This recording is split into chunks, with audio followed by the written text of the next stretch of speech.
Good morning and half a day. The Committee on General Government Operation and Appropriations now called to order. Today is Tuesday, July 11th. The time now is, let me check my phone here for the time here. It's 9:01. In compliance with the Open Government Law, the notice for this public hearing were posted on Gov Guam Public Notice Portal KGTF PBS, Channel 12, and disseminated via email to all senators and all main media broadcasting outlets on Monday, July 3rd, and then again on July 7th. The agenda today is on Bill 26-37 COR, Committee on Rules by the request of I Magaʹhågan Guåhan, the Governor of Guam, in accordance with the Organic Act of Guam, an act making appropriation for the operation of the executive branch of the Government of Guam for fiscal year ending September 30th, 2024, making other appropriations and establishing miscellaneous administrative provisions relative to the Mayor's Council of Guam. At this time, I ask the members of the Mayor's Council of Guam panel to rise and be placed under oath by the Sergeant at Arms. I'd ask the other mayors if you can please rise so that in the event you are going to speak, you've already been sworn in. Thank you. Please raise your right hand. Under penalty of perjury, do you all affirm that any and all information you provide today, whether it be verbally, electronically, and in writing, be the truth, the whole truth, and nothing but the truth? Okay. Mr. Chair, under oath, you may proceed. Thank you. Thank you, Sergeant at Arms. The rules of conduct for this budget hearing will be, or shall be, as follows. Please provide my legislative staff with any document for photocopying and distribution. Panel members are asked to remain in the room for questions or for additional testimony as may be desired by members of the committee. Questions and testimony shall be confined to the substance or nature of the agenda. Personal inference as to the character or the motive of any senator or any individual testifying is not permitted. Any violation of the general rule of conduct will result in removal from the budget hearing. Proper form and decorum shall be practiced by all present in the public hearing room for the proceedings. Individuals who fail to maintain proper form and decorum will be restricted from participating or will be escorted from the room. When you speak, please make sure that the microphone is on and that you speak into the microphone. Please state your name and your title for the record. I'd like to acknowledge my colleagues that have joined us this morning. The oversight chair for the Mayor's Council of Guam is Senator Dwayne Nicholas, and we have Senator Jesse Lujan. We have the Speaker, Therese Terlai, Senator Roy Kinata, and Senator Tello Taidagui. And before I ask the President of the Mayor's Council to begin the presentation, I'd first like to extend a thank you to the employees of the Mayor's Council for what you've done during the COVID, but you've done even an excellent job during this typhoon. And I know you guys are still at it. And please feel free. I've reached out to you, Mr. President. If you need help, we will send our staff out to figure out a way how we can help you in between the budget hearings for my office. Everybody else, they're willing to help, okay? And with that, Mr. President, I'd ask you to please begin the presentation. I know your executive director is going to speak most of the time, but you can begin the testimony. Thank you, sir. Thank you, Mr. Chair, and thank you too for recognizing the work of the Mayor's Council of Guam. We certainly appreciate it. Mr. Chairman and Senators, when I last came before you, I presented the true sentiments of my colleagues as we managed the post-storm recovery efforts in our villages. It was clear that much of our district resources were utilized in order to commence the necessary work around the island. Today, I ask you to consider the hard-working men and women of the Mayor's Council of Guam as vital components of our government. Without them, we could not accomplish the arduous tasks of pandemic and disaster recovery, to say the very least. Our administrative staff and community maintenance workers are the backbone of the Mayor's Council of Guam, and every one of them is important to effectively and efficiently accomplish the tasks in our communities. Just like every private business and perhaps other government agencies, we're faced with the difficulties of recruitment and retention. Nevertheless, our current vacancies are temporary, and each of us seeks permanent hires. We will accept the best option of funding sources, local or federal, whether it comes from this esteemed body or from the governor. Your support to keep all our community maintenance workers is first on our wish list, and we pray for your favorable consideration. Much of our budget pays for personnel and utilities. A status quo request this year to cover these expenses is sufficient. As much as we would like increased budgets per village to address various infrastructure and long-term projects, we understand that federal pandemic funds must still be spent with a looming deadline combined with the onerous procurement process. The Limited Gaming Fund helps each of us sponsor sports teams and maintain our recreational facilities to a certain extent. Your help in allowing us to sponsor other recreational activities, such as cultural dance, modern dance, and exercise programs, will benefit an even greater population. Allowing us to further use this fund to pay for all types of maintenance service and supplies to our recreational facilities is also requested. The Recycling Revolving Fund has been extremely helpful in keeping our island clean. Please consider removing the funding cap for purchase orders under this fund. Our post-typhoon recovery efforts clearly indicate that $75,000 per heavy equipment can easily be exhausted. Requiring expenditure reports and other details justifying the use of these funds must always be expected and submitted timely. Please be mindful that most of what we're asking for this year is to lessen the bureaucracy and increase our service capacity. As we move closer to full post-storm recovery, we are left with still many homes and residents in need of green waste debris removal. The Governor, FEMA, the U.S. Army Corps of Engineers, and AmeriCorps have stepped up to the plate to assist us with these seemingly unending requests. However, these services will end and someone will be left unaided. Your support in permitting a carryover budget and allowing us to spend unexpended balances in fiscal year 2024 will provide relief for us all. Thank you for your time and for your support of the Mayor's Council of Guam. Thank you, Mr. President. And I know the Executive Director, Primo Angel. Mananas Jesus, buenas and half a day, Honorable Guéhilo, Senador Jose and Agustin. Guéhilo Comité and Consejero Mahot, Senador Dwayne Nicholas, Speaker, Therese Terlahi, Senador Jesse Lujan, Senador Roy Canata. As I have done, my name is Angel Sablan, the Executive Director of the Mayor's Council of Guam. As I have done in each of my budget testimonies and justification for the past 15 years, I will impart the same opening message today. I want to impart to you that the Mayor's Council of Guam is fully appreciative of the support you have given us and the suggestions you have also offered in providing more services to our people and communities this past year and in prior years, for those of you that have deliberated on our budgets then. You know what the mayors do, and you know what they need to get it done. When it really comes down to it, all of you have always been receptive and attentive to the needs of our villages and always try to heed the call of our mayors and vice mayors. We thank all of you for your support and assistance for us, even if it was not a popular thing to do. We fully understand that all of us in government must strive to be resourceful with what we have. Our budget as presented today is not padded, nor is it filled with wishful desires. Mr. Steve Guerrero and his staff at the Office of Finance and Budget have been very engaging and open in hearing our concerns and needs, and we thank them for their honesty and forthrightness. Our budget appropriation for FY23 was $7,468,794. We requested for an appropriation of $11,589,089.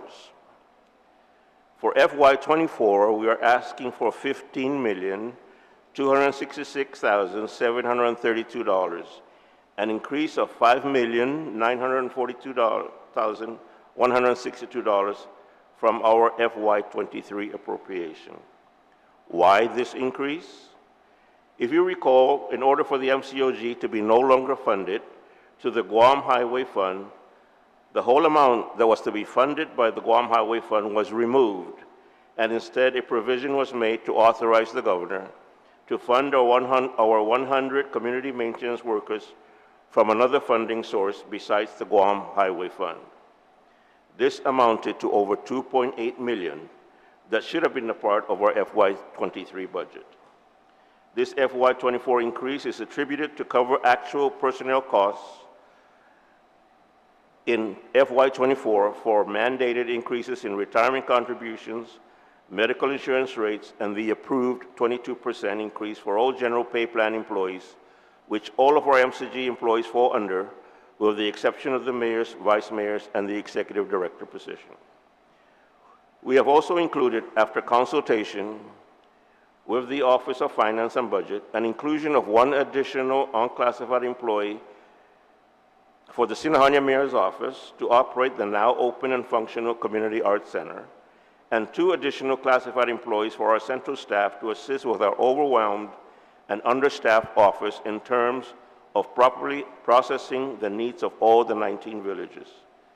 This need is more than necessary and justified, as we have been the recipients of funds from various grants and the tremendous amount of financial reporting that must be done quarterly for all the accounts. It is, to say the least, a tremendous workload for just 2 administrative assistants to complete on a timely basis, even as they work after hours and on weekends. The biggest item in our budget, as with all other budget requests in the government, is for personnel. The MCOG currently comprises of 222 unclassified employees, inclusive of the 19 mayors, 7 vice mayors, and the executive director of the council. The central office staff has a total of 10 classified positions. We are seeking 1 additional unclassified and 2 classified positions to bring our workforce to 225. A request of $120,000 for daily operations for the Mayor's Council Administration Office, $60,000 for supplies and materials, and $60,000 for contractual services for office equipment maintenance, internet service, printing services, and vehicle maintenance. There are 19 district offices, 13 community centers, 8 gymnasiums, 12 senior centers, 3 dementia centers, 1 emergency health center, and a multitude of recreational facilities: basketball, baseball, softball, football, soccer, and a number of park facilities under the jurisdiction of the Mayor's Council or the village mayors. We are requesting an appropriation of $1,554,000 in power, an appropriation of $433,812 for water, and an appropriation of $142,140 for telephone and internet services in the various villages, which amounts to an appropriation request of $2,130,216 for utilities this year.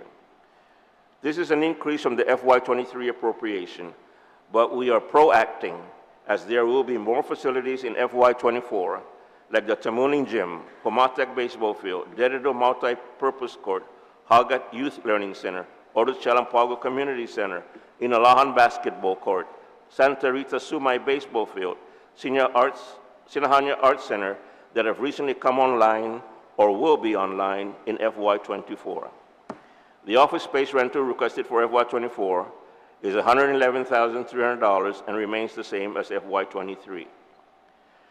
The Streets Maintenance and Beautification, SMB, the Island-Wide Village Beautification Projects, IWVBP, and the Public Safety and Social Education Program, PSSEP, were combined in FY22 and in what is now called the Village Operations Maintenance Beautification Public Safety Programs, or VOMPs, with a combined appropriation of $729,501 in FY23.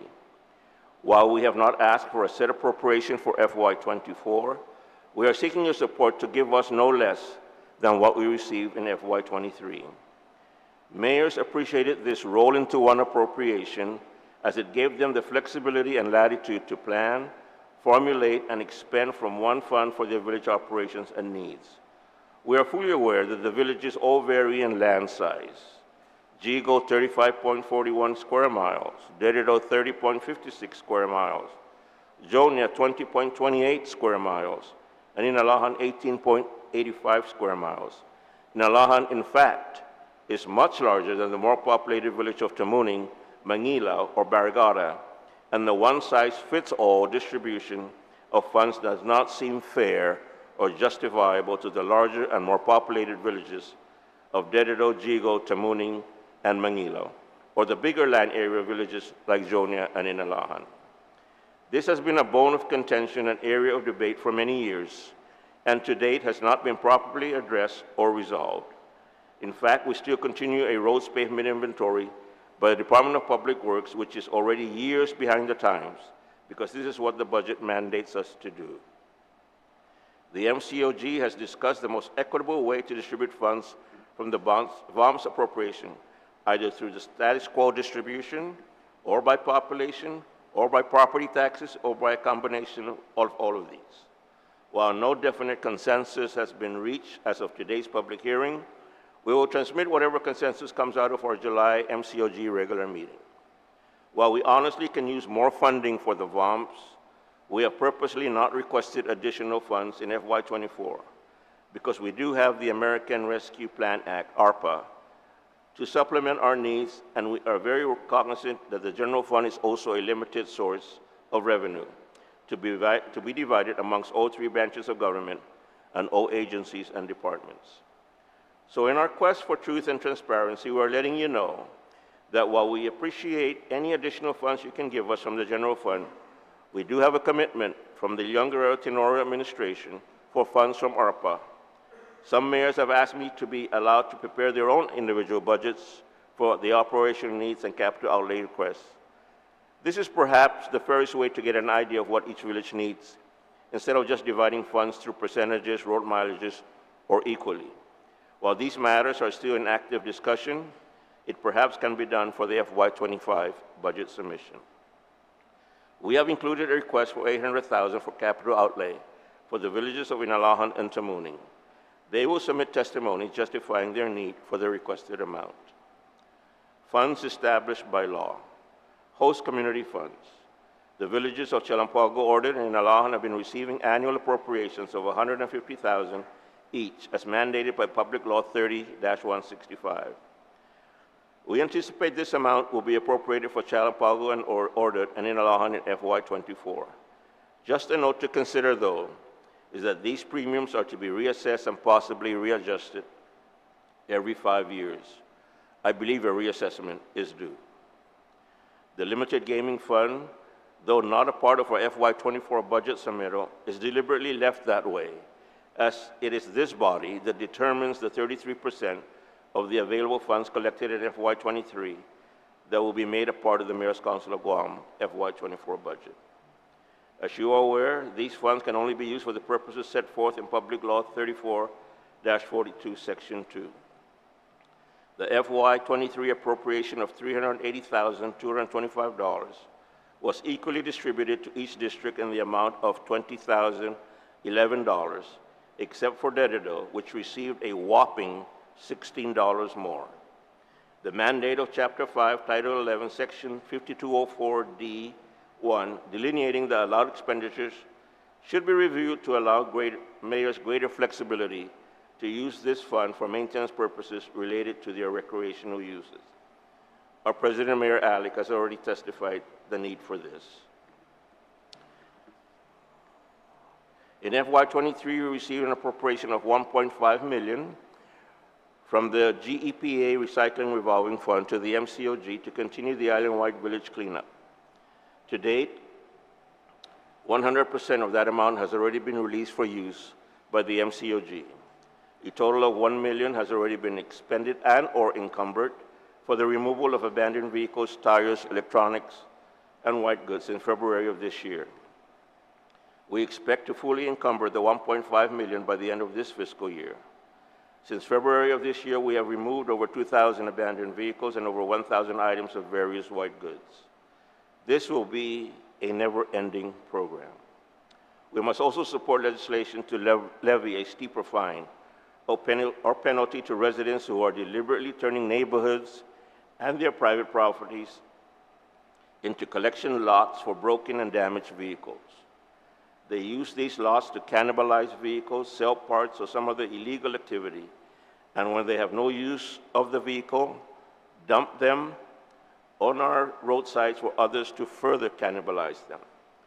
I still wonder how vehicles get to the side of roads with no tires on it, unless, of course, they put tires on them just to tow them and then immediately remove the tires when they dump the vehicle in the middle of the night.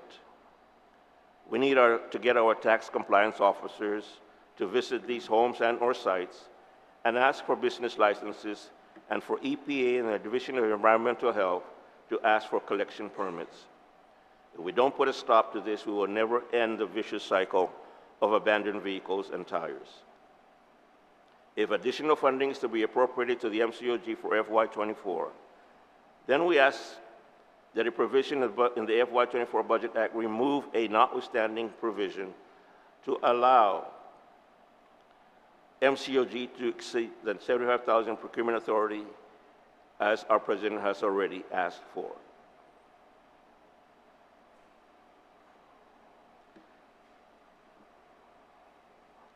This will allow us to make greater impact in the collection of recyclables without limiting the authority to do so.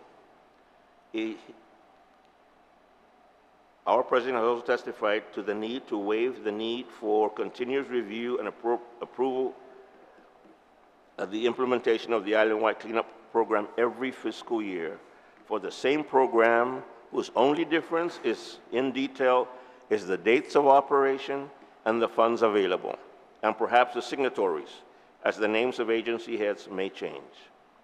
For FY21 and FY22, which we have not closed out to date, due to requirements by DOA Accounting Division to obtain attestation from all vendors of the complete use of the purchase order, and to which we are working towards, we have requested EPA to deobligate $221,771.75 from FY21 and $444,424.40 from FY22, which reverts back to the Guam Environmental Protection Agency for their use.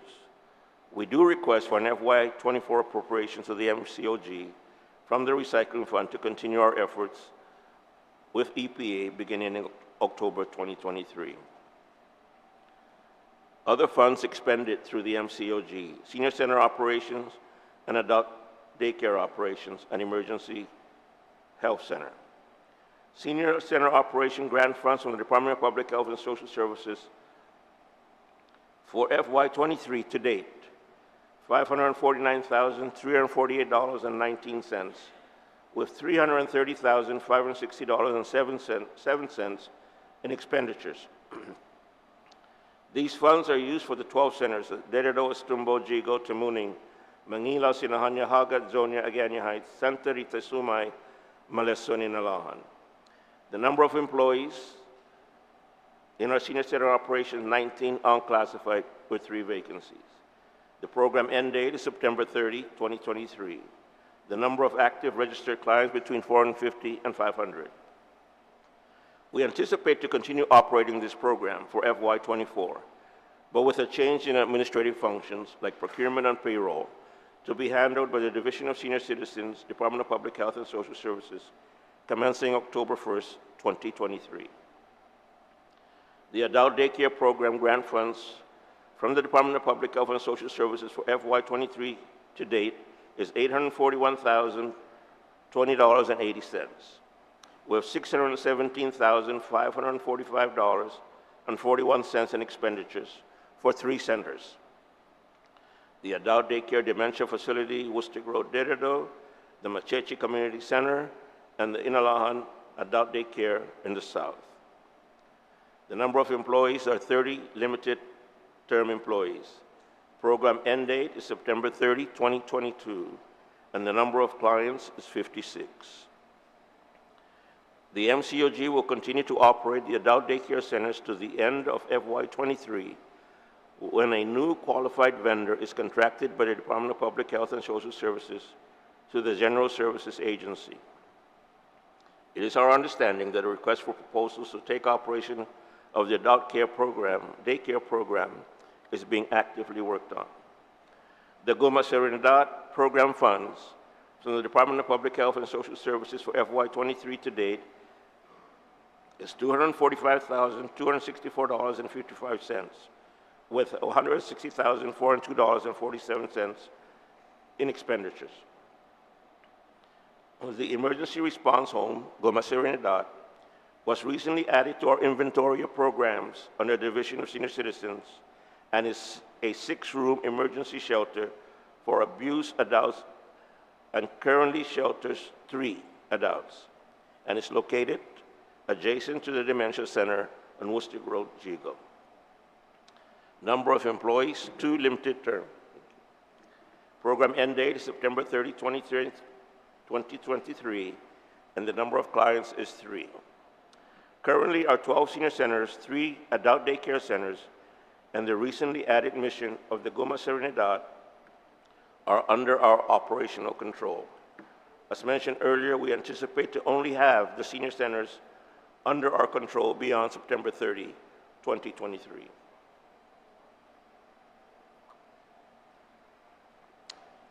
Our president has already requested for these additional administrative provisions: the continuing appropriations to the Mayor's Council of Guam, the authority to make payments on prior year obligations.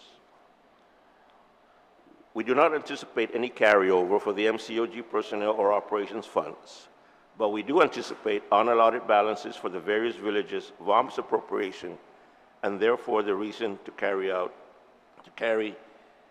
over provision. Other funds made available for use by the Mayor's Council of Guam for FY23 and beyond. The American Rescue Plan Act, ARPA.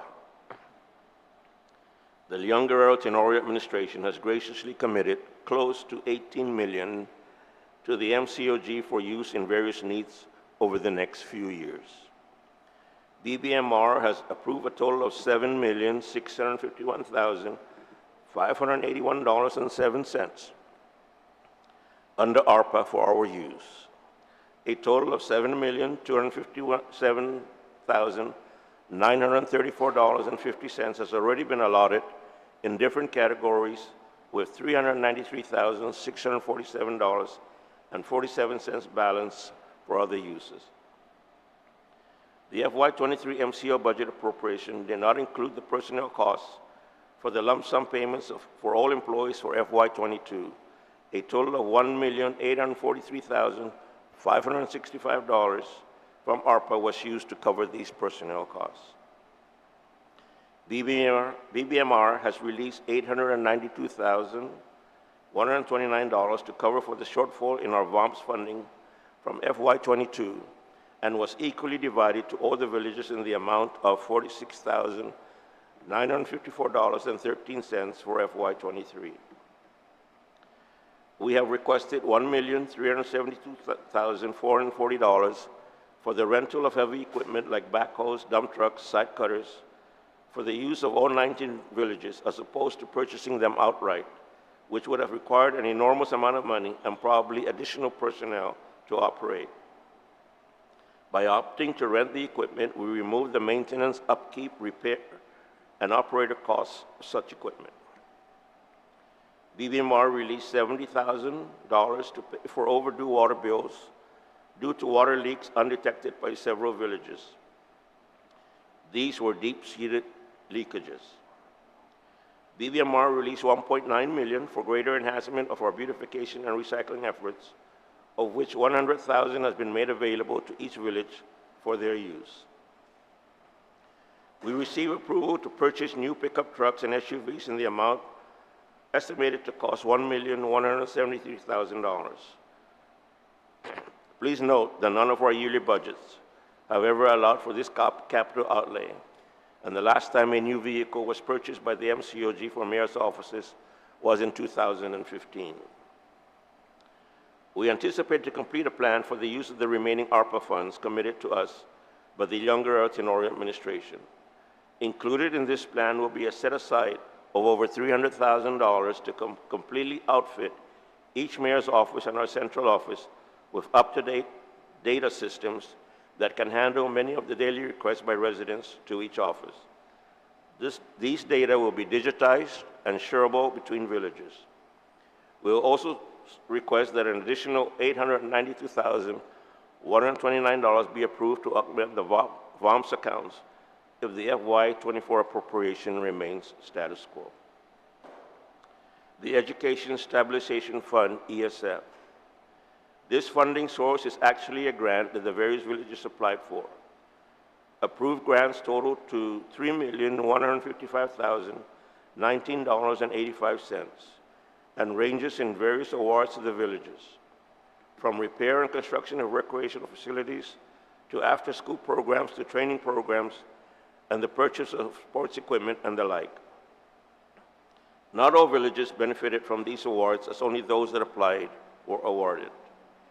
The total grant award is now available to the MCOG, and we have been issuing purchase orders to implement the award of this grant. We will make available the status of each village's award, their encumbrances, and expenditures by the end date of this program, which is tentatively set for September 30, 2023. The $100,000 appropriation from Public Law 37-17. Public Law 37-17 gave each mayor $100,000 to expend on Typhoon Mawar recovery, included but not limited to safety and security, food, water and sheltering, health and medical, energy, communications, transportation, and hazardous materials. These funds were issued directly to each mayor and deposited into the non-appropriate funds account. As of today's hearing, I am aware that many, if not all, have already been expending the funds for the purposes allowed in Public Law 37-17. This, in essence, is our budget and available funds in our purview. The Mayor's Council of Guam has always been cooperative in keeping expenses and costs at a minimum. We are confident, however, that you will support our requests so that the Mayor's Council of Guam can continue to do the good that it always strives to do for its residents. We have been one of the few agencies deemed essential during times of disaster. This designation has allowed our employees to work prior to the onset of Typhoon Mawar and up to the present time as the state of emergency continues. The governor's executive order allows for the personnel costs for essential workers to be paid from funds other than the FY23 MCOG personnel funds. Our work to clear our secondary and tertiary roadsides started since the proclamation of Core 4 to this day. However, a week from today, around July 18th, 2 contractors will take over the clearing of roadsides and rights-of-way in all our villages and will be under the management of the U.S. Army Corps of Engineers and fully funded by FEMA. All our village-designated debris sites have already closed and will be cleared out and cleaned out and put back to its original condition by these same 2 contractors, and again, fully paid for by FEMA. As an essential agency, we never close, come whatever may. Unfortunately, we are sometimes the forgotten ones. But we carry on. We still carry out our usual roadside grass cutting and cleaning, helping our schools in whatever way we can, chasing after illegal dump sites, picking up dead animals, and trying to control stray animals, providing mayor's verifications, and quite honestly, doing the thankless job that all our mayors and vice mayors and staff are mandated to do. Senators, this is our FY24 budget request and submission. Simple and straightforward. And now that I have gone over the FY24 MCOG budget requests, please allow me to apprise you of other areas that may pose challenges to us in FY24. 1, can we mandate that responsible parties and their insurance carriers be held accountable and responsible for repair and or replacement and payments made thereof of damages done to any facilities, street light poles, guardrails in our villages and throughout the island? These funds will offset any funds that our officers have to come up with to correct someone else's wrong or mistake. Payments should be made to the affected village's non-appropriate funds. We were pleasantly surprised that the Office of Attorney General included the MCOG as a recipient of settlement funds from a company that was found in violation of the approved contract and agreement. I'm talking about the Marble Caves fiasco. Second, every storm or typhoon-related emergency, we have personnel from different departments and agencies, GPD, GPA, DPW, Homeland Security, Office of Civil Defense, Guam Fire Department, and others that are eligible for hazardous duty pay and are reimbursed by FEMA. Our personnel are always the first to respond to an emergency and the last to secure during a storm. FEMA has informed us that our personnel can also be reimbursed for hazardous pay if we are listed in statute as being eligible to receive hazardous pay. We seek your support in this to please include MCOG maintenance and community service workers as employees eligible to receive hazardous pay during times of emergency, such as storms, village fires, or other emergency that may entail hazardous duty. Collaboration with outside entities. One, we will continue to work with the Guam Police Department to establish and train all our villages in the establishment of the neighborhood watch programs. Many villages have seen success in reporting suspicious activity within their villages and even capturing such activities on electronic devices. We will also engage GPD in providing training to our personnel in traffic control, as many of our village staff are called on to offer such services when GPD is not available.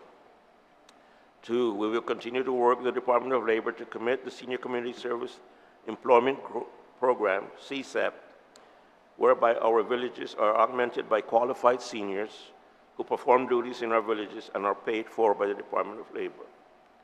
Three, we will continue to work with the Guam National Guard to provide a win-win situation where our troops are trained in heavy equipment operations and our villages get fields, recreation areas, ponding basins, etc., cleared and spruced up at no cost to the mayor's offices. Four, we will continue to work with AmeriCorps and West Care to provide learning and volunteer programs within our villages, especially our youth. We will continue to work with G3, Guam Green Growth, in bringing an awareness to our people through sustainable development and growth. Five, we will continue to work with the judiciary to provide community service opportunities and credits to their clients as part of their sentencing and at the same time assist our villages, especially in maintenance efforts, again, at no cost to MCOG. We will continue to work with Guru and Gita to apply for and continue to obtain grants to assist our villages for their needs. Gita, as a matter of fact, has awarded many, if not all the villages, a grant to carry out their community programs and after-school programs. We will continue to work with the Department of Agriculture to augment and provide a successful solution to the stray animal problems we have today. The program has seen success in the past few months in the roundup of stray animals, and we are happy to see the augmentation of the animal control officers at Department of Agriculture, and we look forward to the construction of additional kennel space at Gain. Our short and long-term goals. One is to provide training opportunities to all our mayors, vice mayors, and administrative staff to undertake and complete the Procurement 1, 2, and 3, and 4 modules at GCC. Two, to digitize all data collection within all the villages and internally connect with all other agencies requiring verification from mayor's offices, as well as transfer of residents from one village to another. I mentioned this earlier in our plans for the additional ARPA funding. Three is to seek inclusion of our unclassified personnel in any personnel salary classification. Our average length of employment for our personnel in any position is 12.5 years, and yet their salary from day one to when they leave in 12 years is virtually the same. We just seek a fair adjustment to their salaries. We do not have a lack of employee problem. We have a lack of position problem. As mentioned earlier by our president, this is the reason we're asking for this administrative provision. 4, we seek a permanent facility for the MCOG for a municipal building. We will seek to work with GARP-SPIMA in any way possible for the long-term use of their very underutilized building in Agaña, so we can save hundreds of thousands of dollars in lease payments. This is made even more important now, as we do not want to see the GARP-SPIMA building go to waste, especially in the light of the longtime office bearer, Mr. Vicente Ben Angoku, passing away. At least for his legacy, we should try to make great use of the building he left for all of us, especially the Manamco. Undankol na Jesus Masi for your support. Sinceramente, yours truly, Angel Sublan. Thank you, Mr. Sublan. Primo. Is the building you're talking about the one next to the Agaña mayor's office, the one in the back? That's just Mayor's office. Yes. The one that's just sitting in the jungle? Yes. Okay. You know, Mr. Angoku passed away very recently, and so we want to work with whoever is assigned to take care of that building now to make good use of it. Okay. So you're working with that right now? Well, we've been trying to, but maybe it needs legislative provision because it was made from, I believe, funds through GURA and here for that building. Well, if you can provide us some information about that. I know that one of us colleagues will introduce a bill real quick to settle that and move you out of that building and move you in there and figure out how we're going to work it. The other option is for all the seniors in the Mayor's Council of Guam to become members of GARP-SPIMA, and then we will. But we'll figure that out. And on the same token, some of the issues you brought up, your oversight chair, nudged him. He's going to introduce a bill to try to figure out how to help you. In the, I think it's towards the end of your testimony, has to do with the, it's a very short testimony you gave, so the collaboration, outside entities, and so forth. So I know he's going to work on those, and he's going to be communicating with you guys. Huh? I hope you didn't forget what I testified to. No, it's not that thick. But, Mrs. Blunt, you asked for a cap, remove a cap? We asked for no cap. For no cap.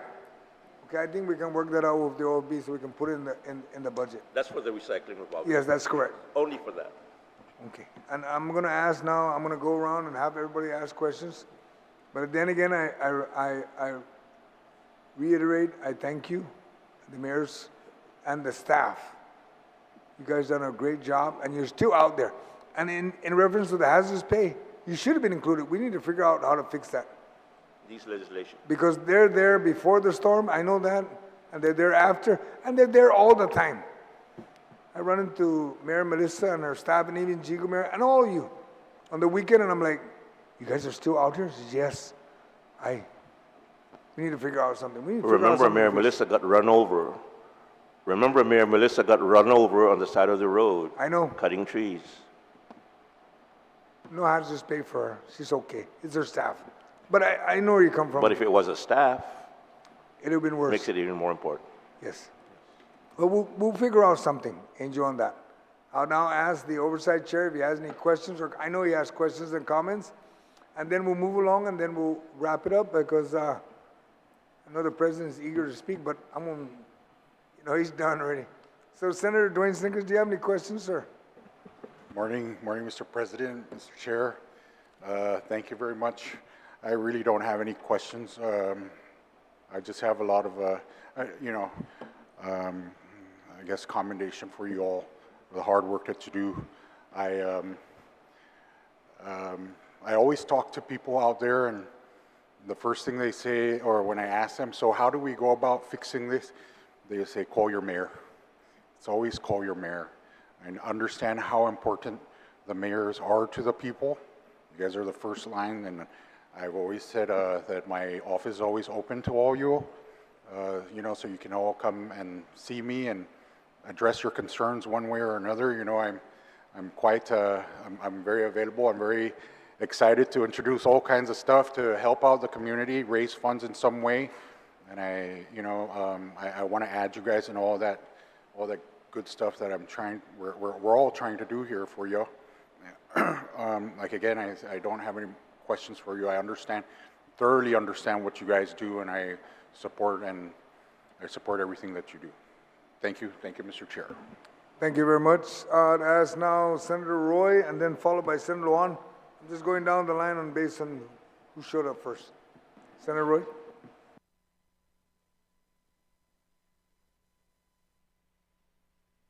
Oh, I apologize. My vice chair. Senator Tello, please. And I showed up first. Because I think the mayor's, offices are very, very important, and I wanted to make sure I was here and on time to discuss a budget that is, the elephant in the room. It's double the amount from last year's appropriation. That's huge, huge amount. So there's no doubt that the mayors do, so much for our community, and they are, to me, the first responders, regardless what any agency or federal government says. Mayors are the first responders, too. They've always been at the forefront. To justify the increase to almost double the amount of your appropriations, I'm looking at the ARP funding, and you explained in here on the ARP funding where the money is going. But the figures that I have here are from the latest ARP funding report in June.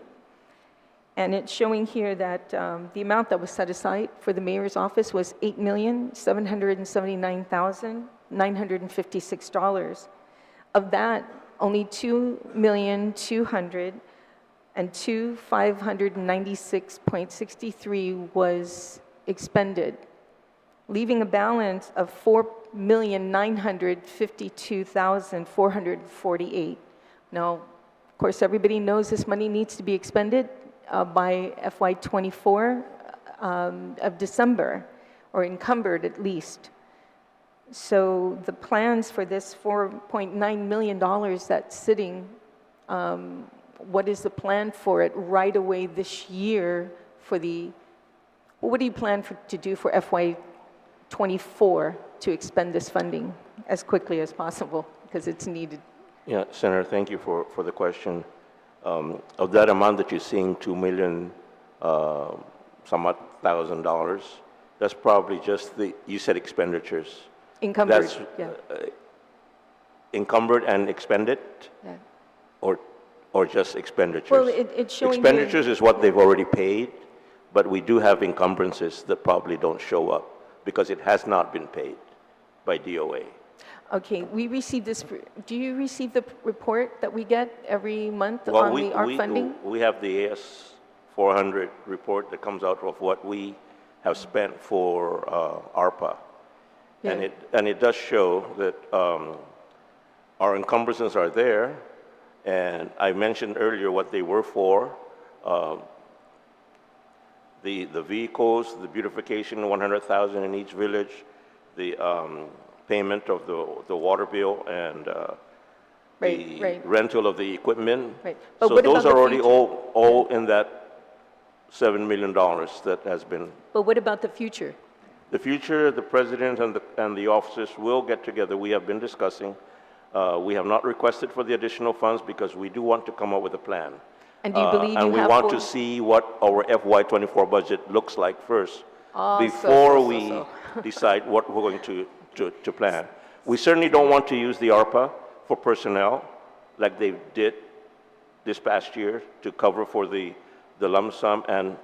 And you talk about the doubling of our request. You remember that the 100 community maintenance workers were not funded in our FY23 budget simply because we didn't want to be funded from the Guam Highway Fund.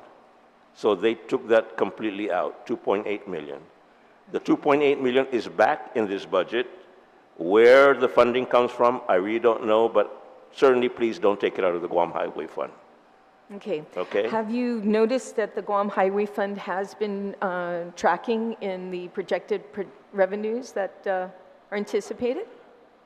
I don't know because we're not a part of the Guam Highway Fund now. Okay. So, but you're anticipating to... We're anticipating for the $2.8 million to be funded, But with discussions with the Office of Finance and Budget, they will find another source besides the Guam Highway Fund. Okay, yeah, I think, okay, I'll Because leave you that know, to- every year that MCOG is That's- funded on the Guam Highway Fund, Right. the public auditor always comes back and says, why? Right. So we just don't want to keep being thrown under the bus for something that we didn't decide. Angel, it's going to be hard trying to find out where that money's coming from, I mean, even with the special funds, they're not tracking as anticipated, especially for FY23, and I don't think we're going to anticipate that same type of tracking in FY24. So, that's something that we really need to look into, and you might have to use the ARP funding for that, if any kind of expenditures that you, in that category. You're going to have to use ARP funding. We fully recognize that, Senator, Yeah. but we ask that it be the last option, Okay. because we do have other plans, and I'm sure the President can attest to that we have other options for that. Mr. Director, do you happen to have this document here that's passed out to all the senators? And I have to say that if you're looking at the ASO versus I'm looking at the ARP, report, you're probably more up to date than I am when it comes to, how those monies are being spent. Not all of us have the access to the AS 400, and we'd have to go through it. But, we're basically looking at documents. So I think one is going to be sent to you right now. We only have access to what the Mayor's Council has. We don't Okay, have I see. access to the To other everything departments. else? Yes. Yeah. Okay, so the document in front of you, if you can look at it real quick. If you go to the footnotes, at the very bottom, it says, based on the percentage allocation for the reserve amount in FY 2024 executive budget, the Mayor's Council was allotted 10% out of the reserves. Can you explain that? I can't, because we don't have any budget reserve. Okay, that's what I was wondering. Okay, so there is no reserves. And then I noticed, if you flip to the second page, I noticed that the special funds, there's nothing been allocated here in special funds. So here you were talking earlier about limited gaming fund. Does the Mayor's Council receive limited gaming fund? Okay. Yes, it And is. did you get the full amount that was anticipated for FY23 from the limited gaming fund? We get whatever amount is appropriated from the legislature. And how much was that so far in FY23? In FY23, it was, just give me a minute here. About 300-something thousand, is that right?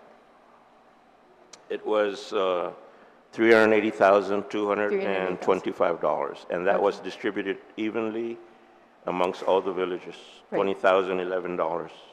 Okay, so my question is, even the chair, is that, when we're looking at this digest, I'm anticipating to look at any special funds that are coming in, and there's nothing indicating in this area for special funds. It kind of tells us more of a reality of how much the Mayor's Council really is going to get. So in FY23, how much special funds did the Mayor's Council receive so far? Not including ARP, not including infrastructure, and not including this latest bill of $100,000 that was given to the mayors for the recovery of the typhoon. But can you tell me how much so far you received in special funds total? Well, we received the limited gaming fund. We received the VOMPS appropriation of $729,000. We don't count the host community fund because that goes only Right. to Inalahan and Chalampagoorda. But that's the only special funds we get. Okay, I just wanted to verify that. So it's Yes. almost about $1 million About, in special funds? yeah. Okay, But keep in mind, Senator, that those funds also have provisions attached to it that it can only be expended for certain purposes. It does Absolutely. not become an operations fund Yeah. for the Mayor's Council. and I'm very aware that you may not get that same amount in FY24. And that's why we're asking for the provision to make Yeah. at least the limited gaming fund become more flexible than what it is right now. Because right now, we can't even use it to purchase gas, Mm-hmm. but yet the law says we can use it to upkeep and maintain our recreational fields. But we can't run the tractor nor the lawnmower if we can't put fuel in it. Okay. So are there any federal grants that was awarded to the mayor's office, like from HUD or any kind of grants? We don't have any that's directly granted to the Mayor's Council of Guam, but there are funds that have been granted to the various villages. And all those funds go to their non-appropriated funds, so we don't see it. It's controlled by the mayor, the vice mayor, and their municipal planning council. Okay, so that, but do you have a report on that, Angel? Like all the HUD grants or any kind of grants that mayors get individually? I know Mayor Huffman is very good at getting, finding every ounce of funding there is out there for his community, to avail of. So is there a report, Yes, something like that? Senator, Okay. in fact, actually, you can see it every quarter Okay. because it's reported by every village. We Okay. send it to the legislature because it's required by law, all our non-appropriated funds, and it shows the grants in there. Do you have some kind of spreadsheet that kind of shows all that? If you can, It's on our website, actually. It's posted on our website.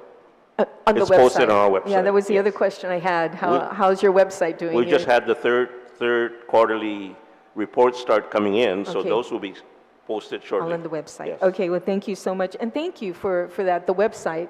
Many of the constituents who come up to me and ask me questions with what the mayor is really doing, I revert them to the website.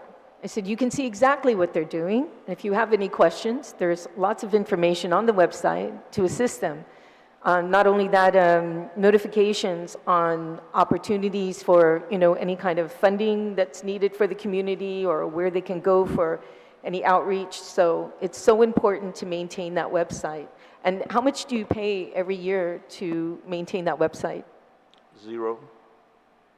Zero? Zero? Zero. Well, thank you for that. But okay. I notice also your power bill is extremely high, but like everyone else that's dealing with power. So what are you doing to help, try to lessen that or mitigate some of that power? It's a double-edged sword, Senator, because even though we want to reduce our consumption, we also want to increase our programs and availability of our facilities. So it works into the evenings. The lights are on at the fields, the community centers are being used, the after-school programs, and then these new facilities are coming online. The Tamuning Gym is soon to be completed. The Aganyais Gym is soon to be completed. The Maleso multipurpose court, the Deredo multipurpose court, the Sinahanya Art Center was just, you've probably been there. It's a beautiful facility, and all these consume more utilities than what we had in FY23. Well, Director, I hope you might consider down the road, and Mr. President, to look at, solar or any other kind of means to, lower the cost of power, because if you look at this, I mean, we're going from $700,000 to $1.5 million in power. From last year, 700 to 1.554 in power. And that's huge. That's huge. So and I do realize, you're trying to keep the programs going.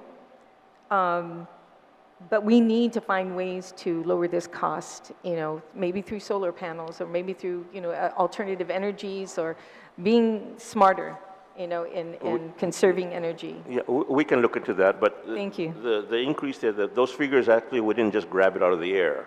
We see it in the monthly billings that are coming in.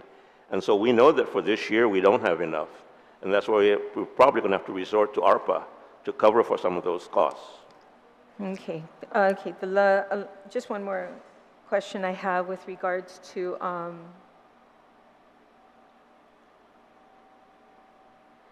are you receiving the full allotment from the revolving recycling fund? Are you getting For funding this from year, we have already received the 1.5 million, yes. 1.5 million, right? And you received it? It all Yes. came in? We received 1 million back in March, and then we requested for the additional 500,000 just before actually just after the storm, and the board at EPA Approved it? approved it. So we do Okay, have so the you're 1.5 updated. million. We may not be able to use the entire 1.5 million before the end of the fiscal year, simply because Not because the mayors don't want to use it, but we have vendors that are at capacity in receiving some of the stuff that the recyclables, so we really don't have a choice but to wait, like for the tires. We have tons of tires, but there's only one vendor on island that accepts tires. And if he says that we can't take it now, then they can't take it now. So it sits there. Yeah, it's no fault of yours. So the other question with lapses, speaking of lapses that you're requesting for, how much lapses did you receive in FY22? For FY22 lapses? FY22, we were not authorized to use any lapses, so we Okay, in didn't. FY23, this year, We anticipate maybe around $20,000 per village. per village in Yes, lapses that yes. you anticipate to That we carry over anticipate for to carry- FY24? yes, right. And It's you not a did- big amount of money because we've been using it, but like I said, if it's there, we can easily use it to offset something else that we've. Okay, So I it's not like $1 million that we're looking for in carryover. You know, our own office, central office, will not have any lapses because Mary at our office usually just, when she does her figures, she does it to what she needs up to the end of the fiscal year. So. Okay. Well, thank you so much. Appreciate your testimony, and always good to see you there, and wish you the very best. And I really, really, really want to thank you and all the staff at the mayor's offices, all 19 of them, for all their hard work and dedication during this storm. Many of them have gone through this before, and we know that patience is a virtue.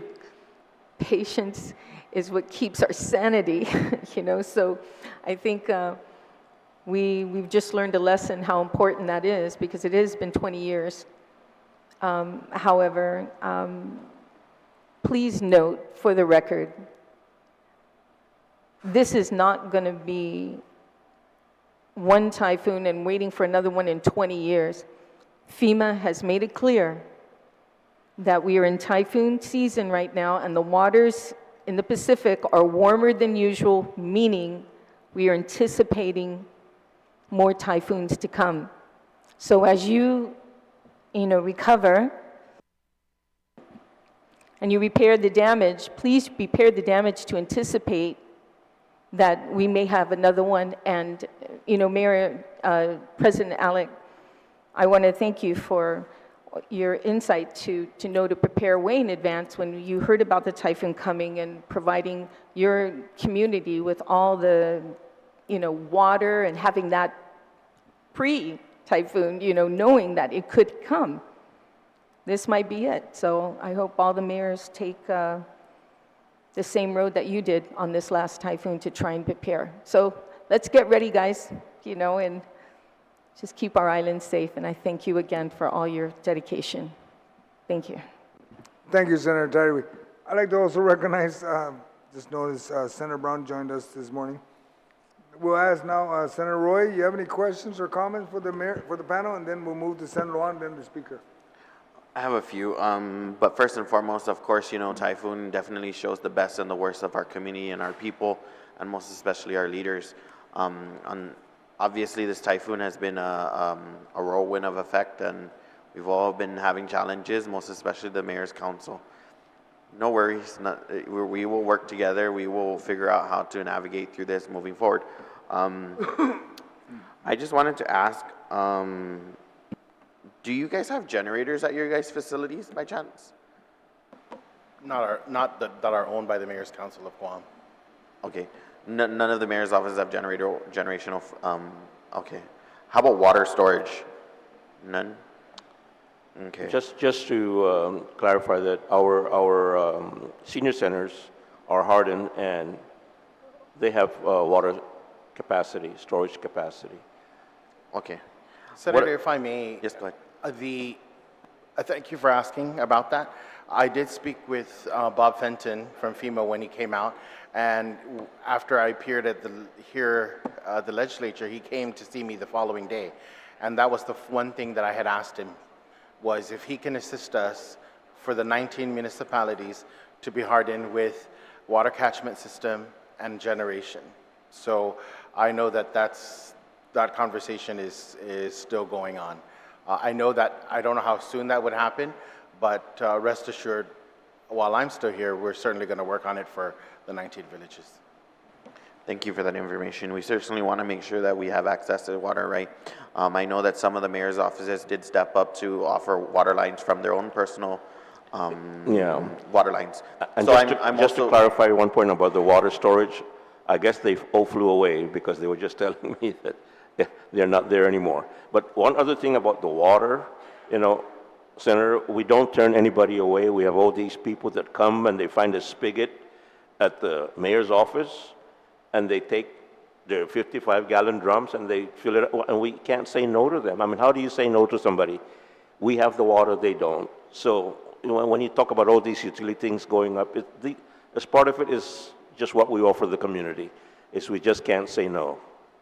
Of course, you guys are the front lines. You guys are always, your door is always open to the community in whatever respects. So I certainly understand that the inflating water costs are there from certain mayor's offices regarding, their supply and demand needed at this certain time. So with that being said, I know you guys were given some vehicles. I understand you guys did purchase some SUVs, some trucks. What is the reason for purchasing SUVs versus trucks? We gave the mayors an option to either get a 4x4, which is of course very, very costly. It's about $70,000 each, or the option to get two 4x2s for the same amount, or get one pickup truck and one SUV. And so I can understand why some of the mayors opted also for one SUV, is because they constantly use their administrative staff to make runs.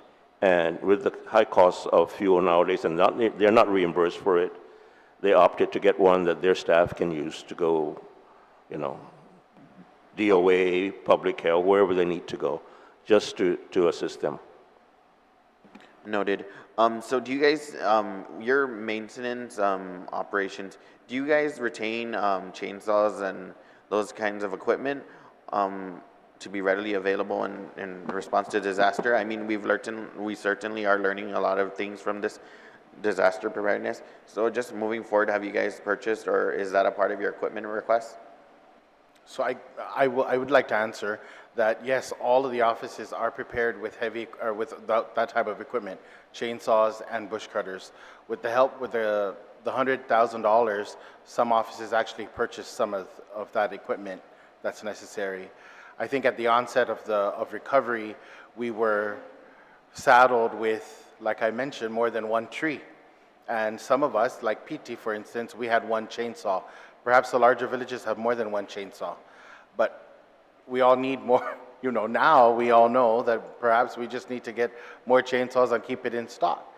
Well, I think 2 weeks ago, we finally got 2 chainsaws. So I think every office has two chainsaws now, at least Okay. 2 chainsaws. The larger villages have at least 4 new chainsaws. But yeah, we certainly don't operate without that type of equipment. But again, it was the recovery effort that needed the additional equipment that perhaps some of us did not have, or most of us did not have.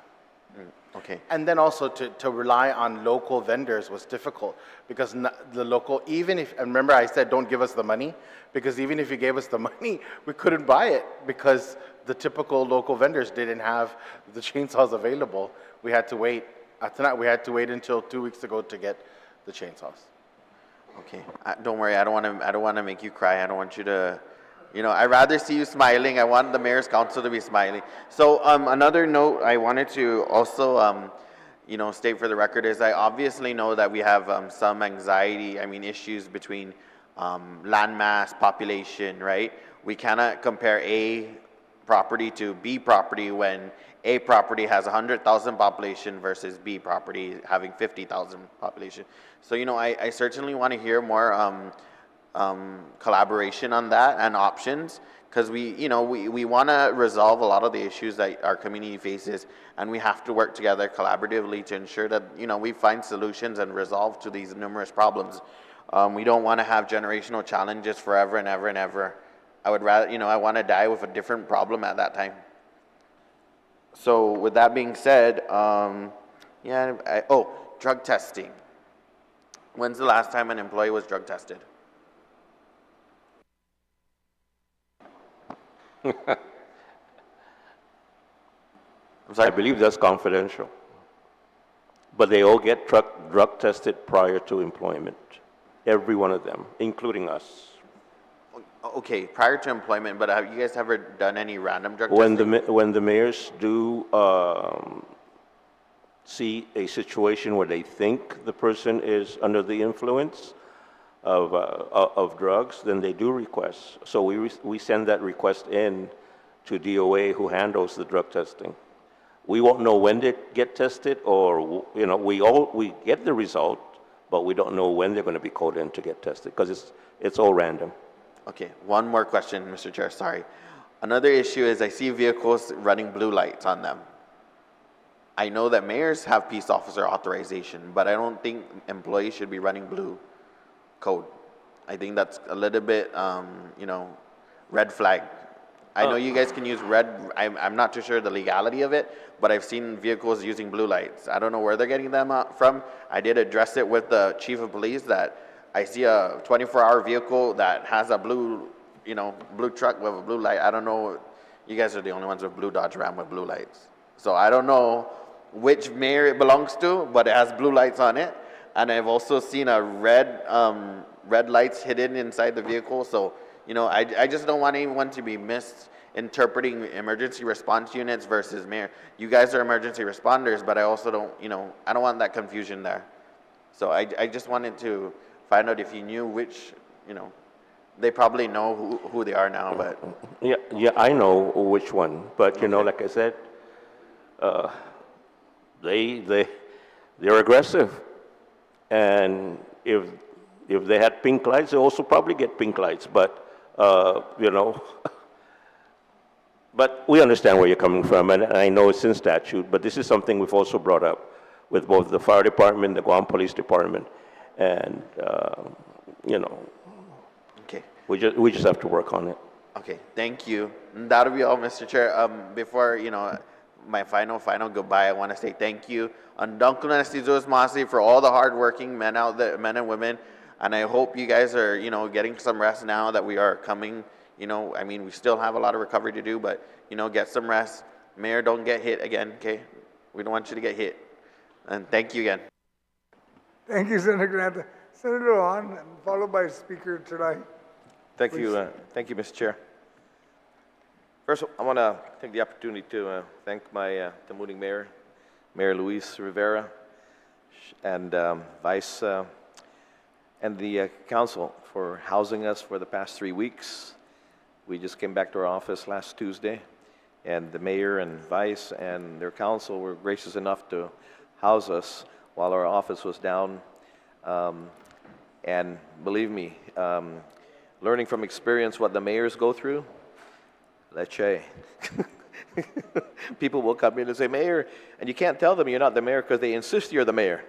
And you have to you have to respond, and the different requests, and I'm sure you're still getting that as well on a daily basis from the office management to everything village and the senior meals and all that. It's just and I tell you, so when we get off at 5 or 6 o'clock, I pass there at 10, 11 o'clock, the mayor and her staff are still there.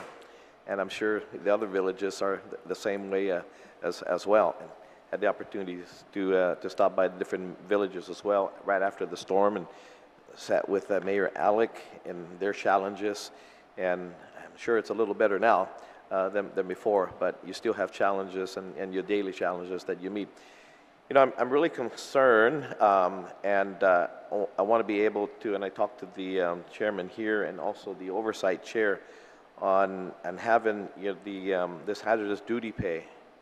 And I'm very concerned because I want to be able to implement this as soon as possible. Here it looks like it's reimbursable by FEMA. So if I can work with the chair and the oversight chairman as well to have this retro paid, so therefore be reimbursable by FEMA, because if it's not retro, it would not be reimbursable, right? All right. Oh, yes, you're correct. Yeah, I mean, if we waited until just the implementation of the budget and then going forward, all the work that has been done prior to that will not be reimbursable unless the state of emergency continues from there on, right? Yeah, the regular OT pay and typhoon pay is reimbursable Yeah, because it's yeah. in statute Okay, and executive yeah, order. yeah. But not that. Yeah. If you decided to put hazardous pay, designate our Yeah. employees as of this date, it's only this date forward, not Yeah, this date yeah. backwards. And that's what I'm saying, and I've asked already the chairman and the oversight chair of the mayor's council as well to hopefully work in the budget bill to insert it and have it retro back, and that way we get full reimbursement and not only because full reimbursement, but it's due. I mean, it's what you guys do. I see what you guys have done, and are doing, and your workers that are out there. And to deprive them from hazardous pay is just is unconscionable, because the work that you guys do in the equipment, and when you guys rent those heavy equipment, your guys and gals are right alongside those heavy equipment, and those believe me, we've working with the mayor, we've been whacked a few times. From, I don't know if they're hazardous materials, but they're whacked. But anyway, that I'm committed to that, and the chair and the oversight chair as well is committed to making sure that this is retro back to their staff, and they're absolutely deserving of it, and they should be a part of their first responders. Again, right after the storm, as we toured the different villages, alongside, of course, GPD and all the other first responders, you guys are definitely first responders out there. And again, some of the things that the residents come to you for, some very unreasonable, but you guys get everything from A through Z regarding requesting. As a matter of fact, just I ran into some folks yesterday, and they're up from the NCS area. Sir, our power. And just so happened that, of course, you were there, and the vice was there as well. And vice informed me, yes, that we're taking care of that. They need to install one more pole before they string the line up the NCS area.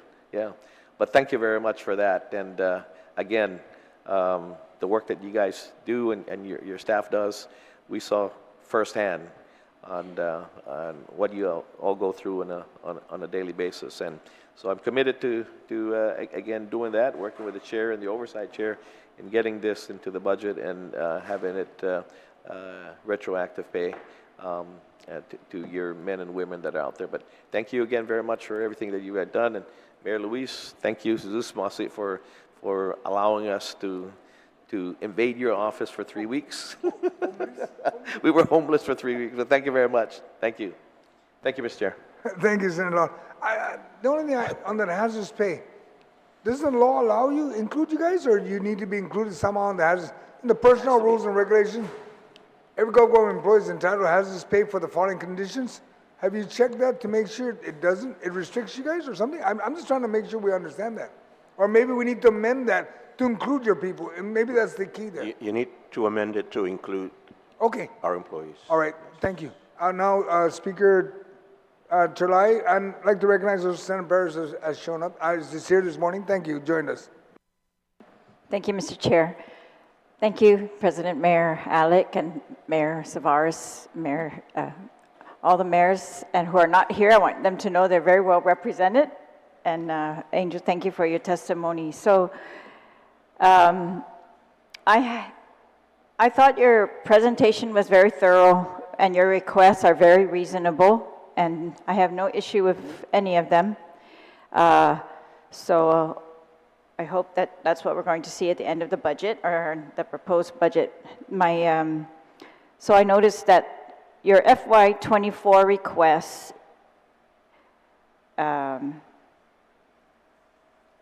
well, what the governor put in her bill that she sent down to the legislature is about $100,000 less than FY23, what you received in FY23 for operations. And the $2.8 million Community Maintenance Workers Fund was removed.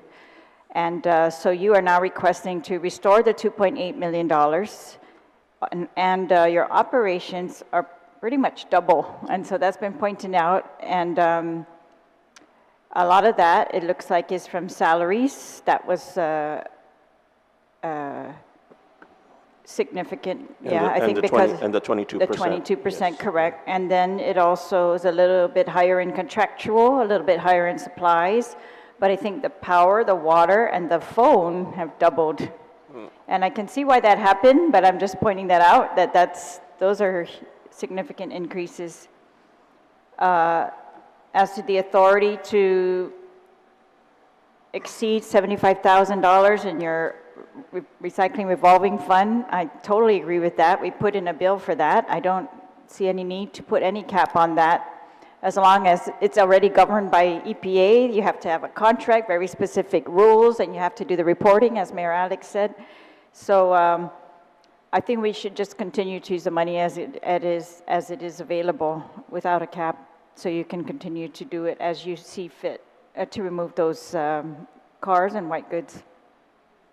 And the flexibility of uses for the limited gaming fund, no problem with that at all. I guess, you know, if we get suspicious whether there could be abuse, it's possible, right? If you're using it for gas, it's harder to trace than if you're putting up something in the field that everybody's going to see, and that's like a long-lasting use of the funds. So I know that's probably the intent behind that restriction, but I can see what you're saying, that we do need the maintenance of these recreational facilities and expanding the use beyond sports to also other types of recreation. I find that valid. I wish the FEMA issue regarding hazardous pay was brought to our attention sooner. I wish it was brought to our attention immediately. We should have changed that immediately. I find that really a shame that it's so late. Those are the kind of things, you know, please don't hesitate. I think we're here to help you. And if that's a disparity that could be fixed, then we're willing to fix it. I think we need to fix the language. I got to look at the statute that you're citing, or they're citing, because hazardous pay in all emergencies is maybe different, right? So fire goes in, they're treating it as an emergency because it's a fire emergency. And for mayors, maybe we just have to fix the language to make sure. Typhoons, of course, absolutely. Pandemics, yes, right? But we'll see. Otherwise, no objection to that. I think you deserve it. Still troubling, right, to find out about equipment being so slow. Oh, let me ask you a couple questions then. So you talked about using the American Rescue Plan funds that you requested use for certain uses, such as the heavy equipment. You said you requested $1.3 million. Is this for FY23 or is this for FY24? And when will this be approved? Madam Speaker, it's ongoing because it doesn't expire till end of December 24. But have you received, is yes, it approved? Yes. Okay, so yes. This is approved and you will be receiving. Okay, some of it says, you know, approved, some of it doesn't in your Requested, testimony. Okay, yeah. so that's approved, that's good. And then the, what about this plan for the $300,000 to outfit each mayor's office? You're working on the plan, so that will be approved after submission, or might be approved after submission? Sure. We're working on the plan to get approved by the council first, and in order to get the second half of the ARPA. So that second half is what we're hoping to use to do the computer system. So after approval by the council, mayor's council, then you need approval by the governor? Correct. And you expect to use the balance for this purpose? That's correct. Okay. And So- if we don't fund the 2.8 million, then you're requesting for part of that to also go towards that purpose? Hopefully it doesn't come to that, but Right. I understand. Yes. Okay. And then can we just talk about the removal of the waste? So in your testimony, You seem very confident that the contractors are going to come in, they're going to clean everything up. That's great to hear. Very relieved to hear that. And I know they promised you like 30 days you're going to be all cleaned up. So that's great.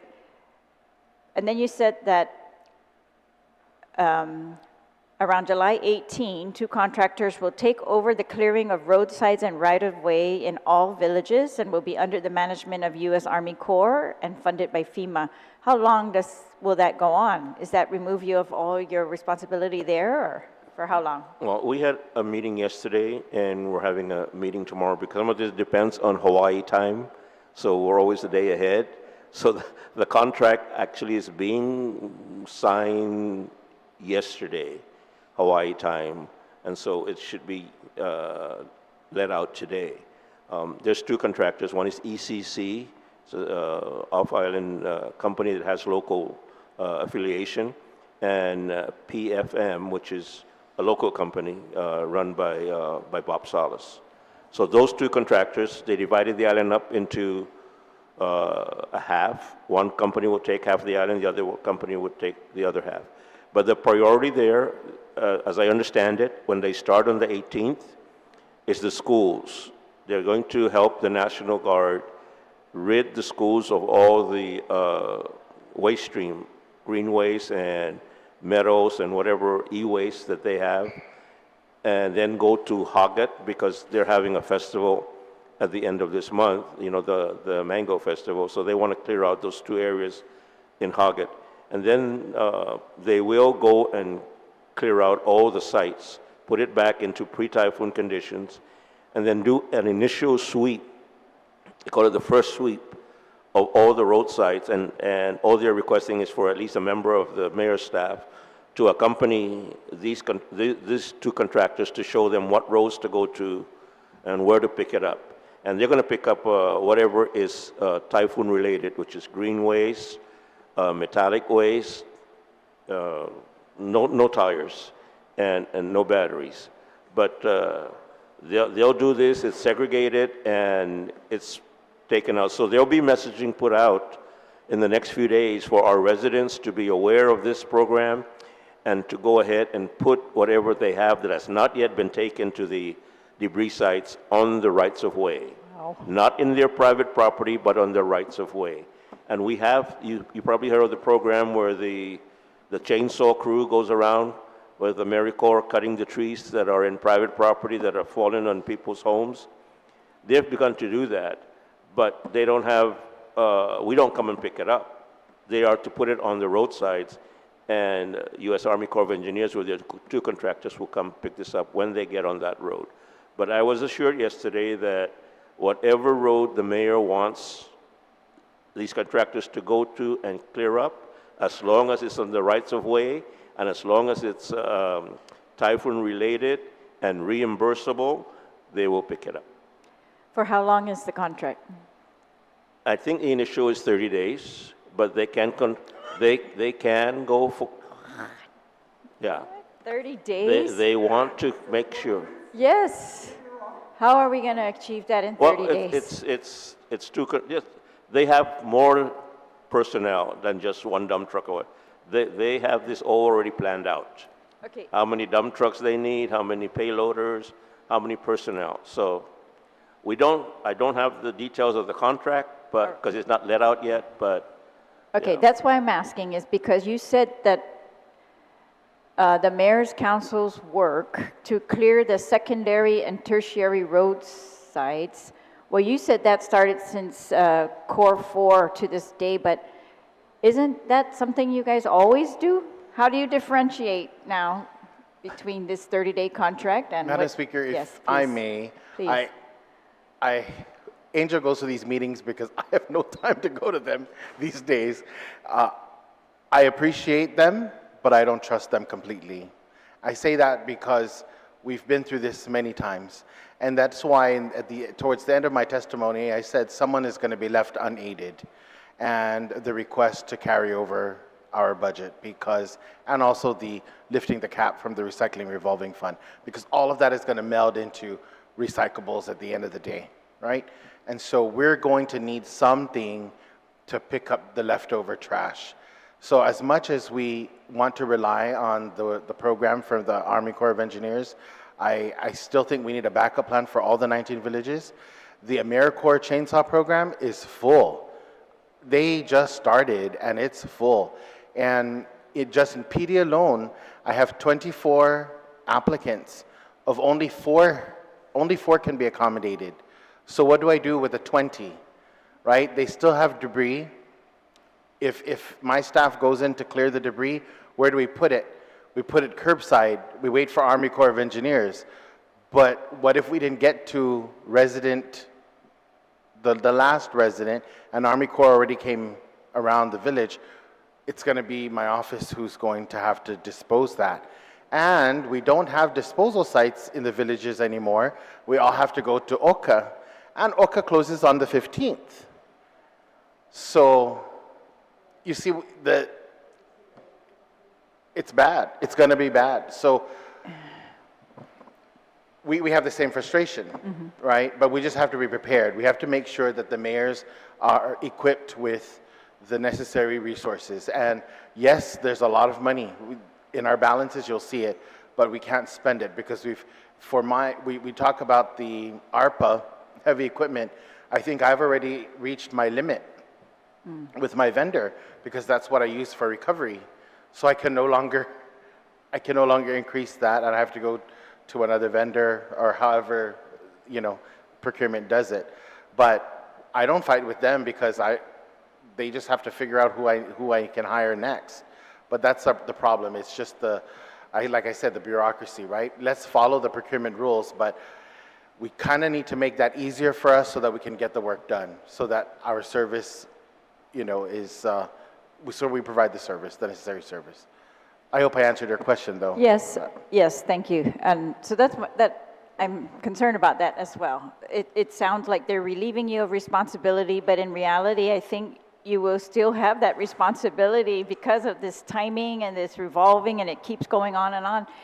And I can tell from personal experience that, and then they might start saying not typhoon related, and you've got debris on the curbsides that has to be removed by you for sure. And Speaker, that's the reason why they don't want it open-ended, because they know that the longer it takes, people are going to start putting out stuff on the roadside that are not reimbursable.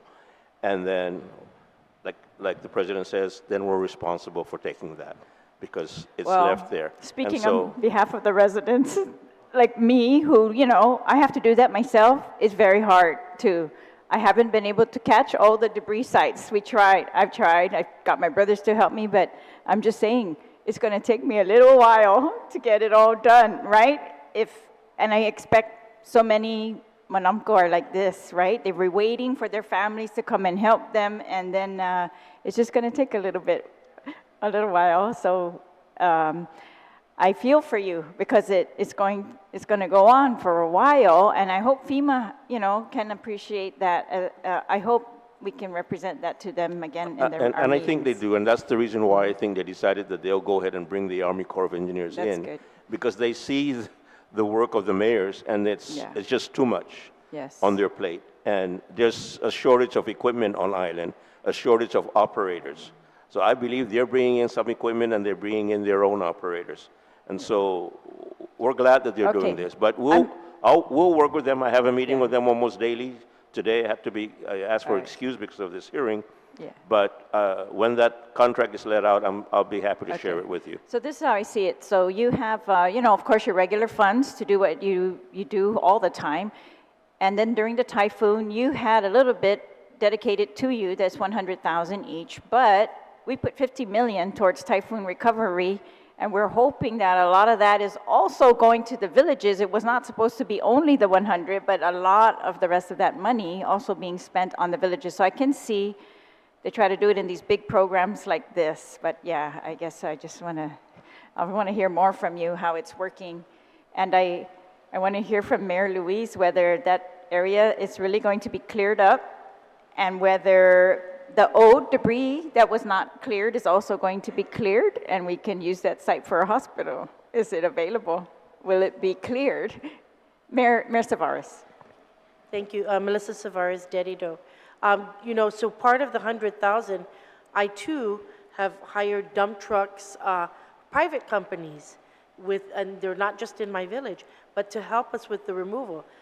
Dump truck payloaders additional from what, we were given. I've also hired private landscaper business companies to also go into the private properties to assist us, because our 6 maintenance cannot go in, it's limited. We're on the government easements.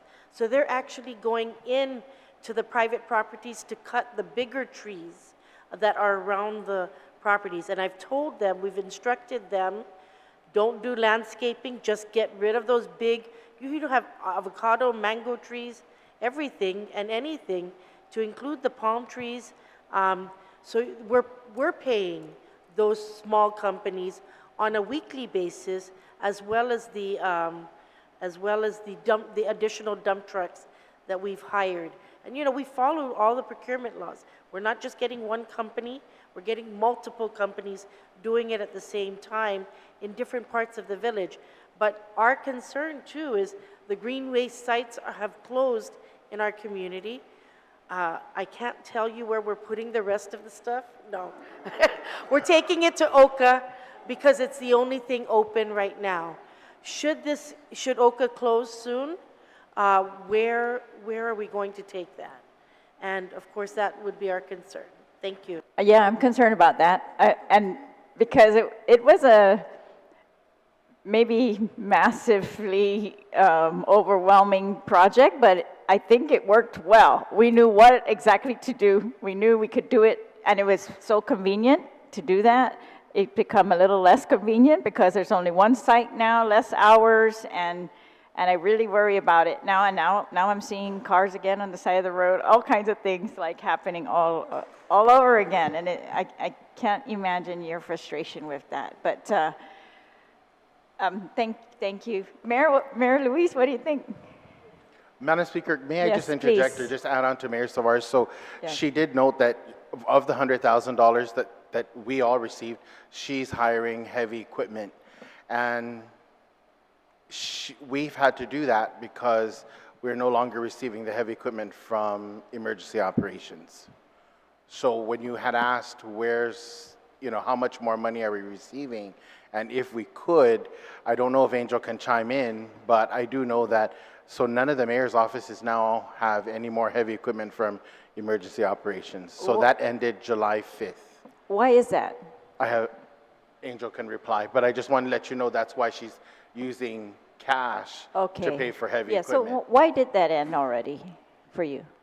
FEMA initially was reimbursing all of these costs, but it came to a point where they decided they will no longer do the hourly rental for all of this equipment. They'd rather go to time and materials.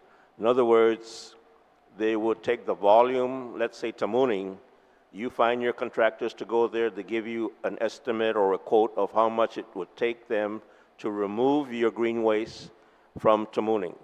If it's going to take you a whole week, how much would that cost? Give them the price. And another company will do the same thing. So Homeland Security will just pick the person that has the lowest bid. But no, we can't just go out now and look for any heavy equipment company and say, please come and assist us. What's your hourly rate? And we'll hire you. They stopped that on the 5th. And now that the Army Corps of Engineers is coming in, I don't believe that Homeland Security will still continue to go and look for the quotes for how for these contractors to estimate how much each village would cost. But that's the reason why. But you have continued to put FEMA and an Army Corps aside, but you've continued to request to our local emergency response office that you need? Yes, that you we have. have. A need in the villages for this equipment? Yes, we have, Okay. Madam Speaker. In fact, not just that, but we requested from the day after the typhoon for chainsaws. We didn't get it till last week. I heard so- that today, and I don't even. And so I know that they're bombarded with all kinds of requests and purchase orders to push out. And thankfully, FEMA came along and says, here's 50 chainsaws for you guys. But we don't get any more extensions of those POs. nor do we get any more increases of those POs that came out from Homeland Security. Okay, not making sense to me, but Mayor Rivera. Good morning. As you were asking about the dump site, you know, that has always been the dump site for the Tumuning area. So when they opened it up for everybody all around the island, it really got really terrible. The previous recyclables that were up there, you know, things that were illegally dumped all over our community, we put there, and we were just awaiting our purchase orders and to have it cleared out right away. That didn't happen, and then, you know, the storm came, and then they opened it up for everybody. So now, you know, I mean, I've just been wondering why they can't just have it all in, you know, the different villages. Why do the people of Jigo and all the way from down south have to come to Tumuning with their stuff?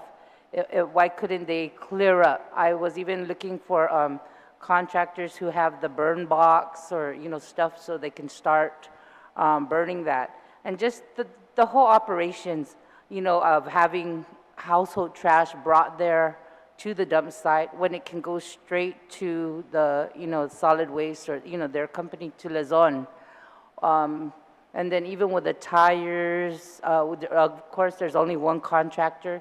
We've been having different issues with when we can, you know, recycle all these things before the storm.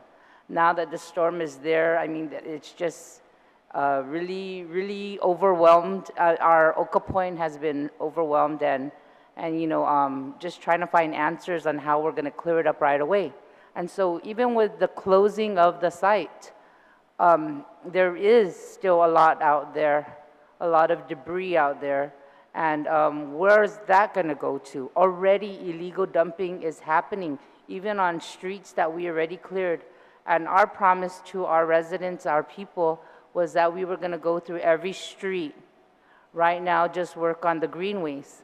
And even working with 3 different contractors, vendors, companies that have volunteered their equipment and time, it is still moving very slowly because of, you know, the way the backhoe works, and then with only one dump truck, having to wait for it to go line up at the dump, takes so long just to dump and come back.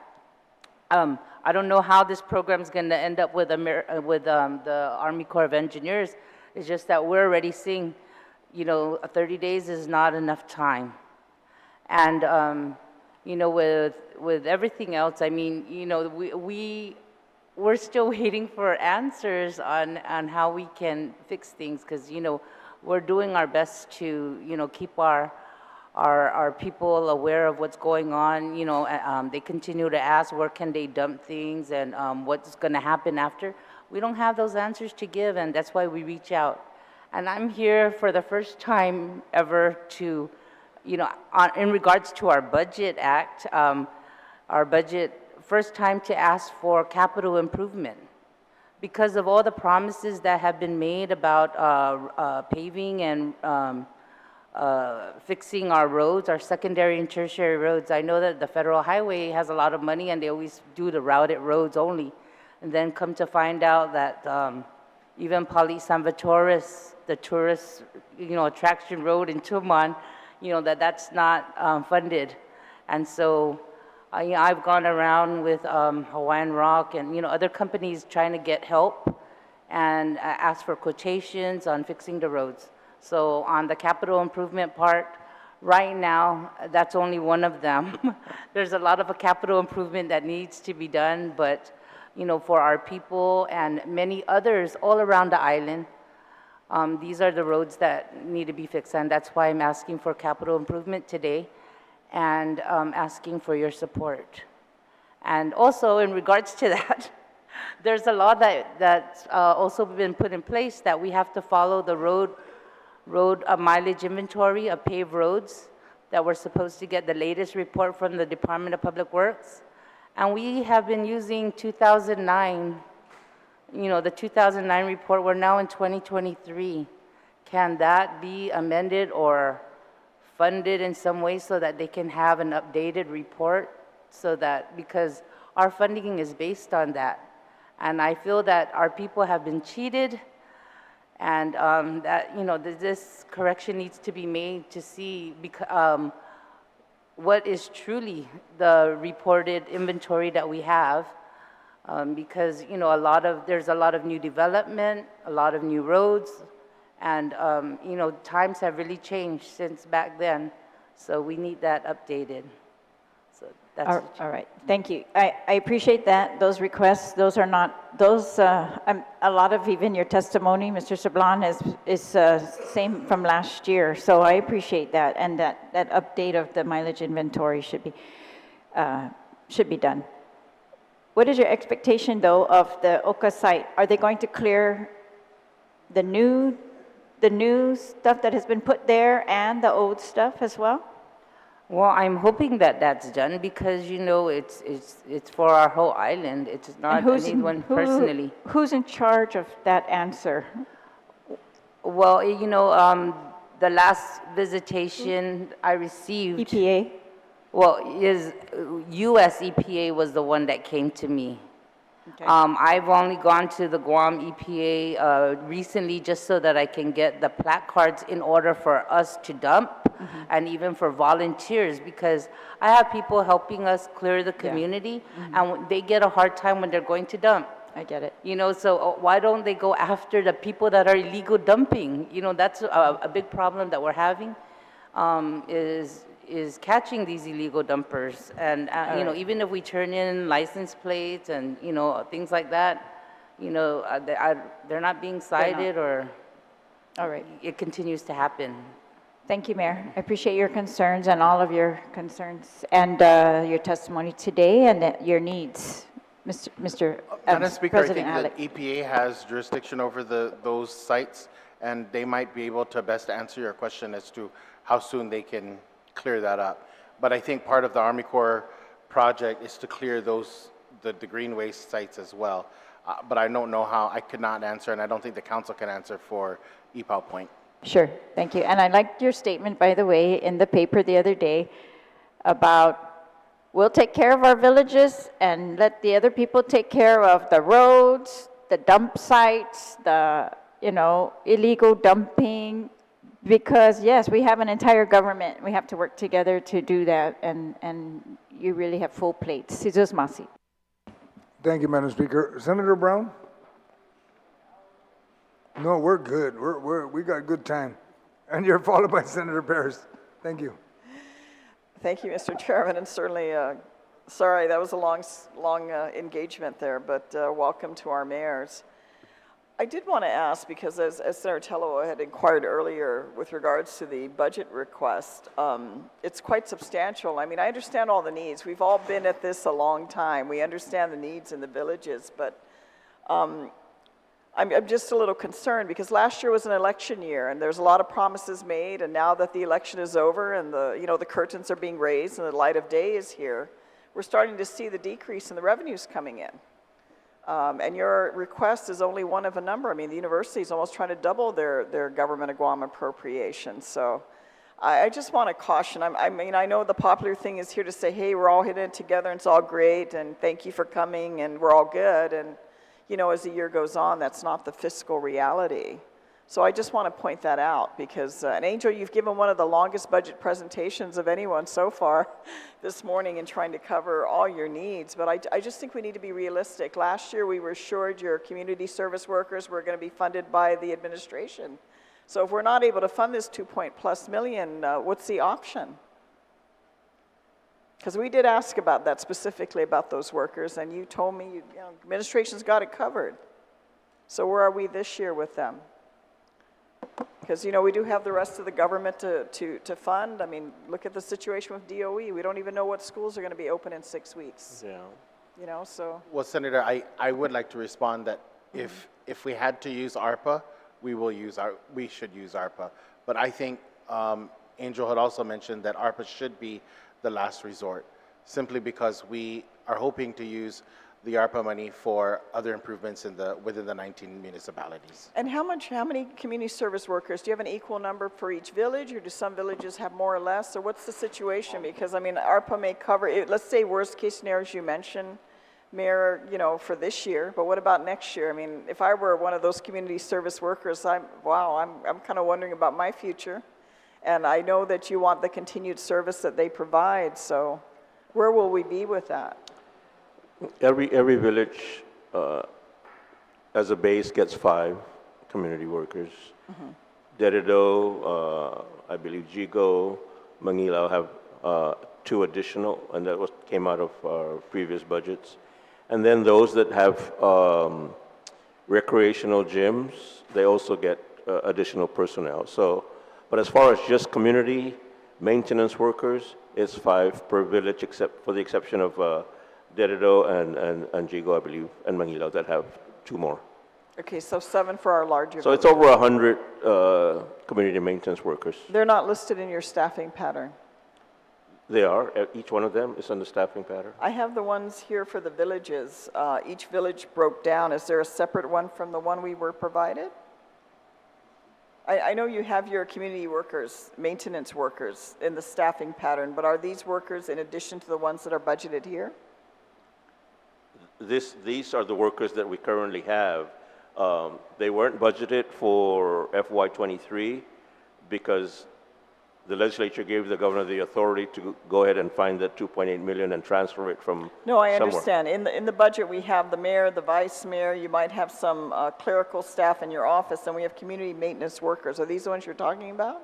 Yes. Or are there yes, additional? Yes, those are the community maintenance workers, yes. They're listed in this budget for this fiscal year, Yes. and you're saying they're not funded? Well, that's our staffing pattern, and Right. we're asking for them to be funded in this fiscal year, so they're included. Okay, I just want to clarify, because there's not a large number. I mean, like, you know, Agagna Heights, there's the mayor, the administrative assistant, municipal clerk, and 5 community maintenance workers, so. Well, I hope you're able to get it funded. I mean, I think we just want some continuity and consistency with regards to it, but I'm just putting that caution out there. I think understand. we know the fiscal realities. We've all lived through harder times. I mean, the last few years we've been, had all this money because of COVID, and now this typhoon, but all that's starting to dry up quickly, and yet the cost of the government, because of the decisions of members of this legislature and the previous, have increased the cost of government. So we're not coming out of this better, and we're doing that at the same time. I mean, we're merging that with increased costs at a time when revenues are going to decrease. So, I mean, that's just a reality check I think we need to be mindful about. With regards to your procurement, how do the mayor's offices procure? Do you have the authority to go and do your own procurement, or does your office provide the assistance to help the mayors with their procurement? I know Mayor Alec had brought the concern up with the typhoon about, the challenges with all of that. So maybe you can help us and the community be aware of how that process occurs. Yeah, we are authorized by law to procure whatever is appropriated by the legislature. For those funds that are given to the non-appropriated funds, it's the mayor and the municipal planning council that does their own procurement. But basically, whatever's in this budget under the VOMS has to go through our office for procurement. So your office, your centralized office assists the 19 mayors on their procurement? Yes, each one of them. And do you have who of your staff that you have listed here facilitates the procurement? Because you have administrative assistants, you have a couple clerk typists, a payroll clerk, a work processing secretary, messenger clerk, and a property control officer is listed here. It's just the administrative assistant. So you have 3 administrative assistants that help the 19 mayors do the procurement? Yes, basically 2, because Mary is the one that oversees all of them, yes. And how is that going? I mean, in terms of assisting the mayor's offices, is it backlogged, or are things moving well? To be very honest, yes, it's backlogged, because not only do they have these funds to take care of, right now, that's really we're requesting for these outside programs like the senior centers and the adult daycare and the Goma Serenidad to either be given to another vendor or they assist us in getting more personnel, because we also handle procurement for that. And so these two ladies that we have right now they are actually, they're overwhelmed with the amount of work they do. And then we've divided them up into, because there's 19 villages. One would take 10 and the other would take 9, but they'll both get 10 because the one that has 9 also handles all the utility accounts. So we basically just divided up to that way. It's 10 accounts that they have to deal with. And they go, how the process goes, the mayor or his or her office will submit a requisition to our office. Hopefully these requisitions are already complete with what they need to have. They have to have their 3 to 6 quotes, they have to have their specs and all that. And when they do not have that, then we return it back again to the mayor's office, and that takes time. So when you have all the villages asking for their purchase orders all at the same time, it does become overwhelming, and then it becomes a backlog, because not only do they give them the purchase order, but when the invoices come in for those purchase orders, these same 2 ladies have to make sure that those invoices are valid, they're correct, and accounted for. And so I'm not going to sit here and say no, they can do all the work by themselves, and that's the reason why we're asking for the 2 additional AAs to assist in getting out all of these purchase orders in time and on time for all of the villages. And now that there's more funds coming in, these different offices, these non-appropriate funds, they still call our office to ask for assistance on how do they go ahead and procure these other stuff, because now that's no longer under our control, it's under the control of the mayors and their MPC.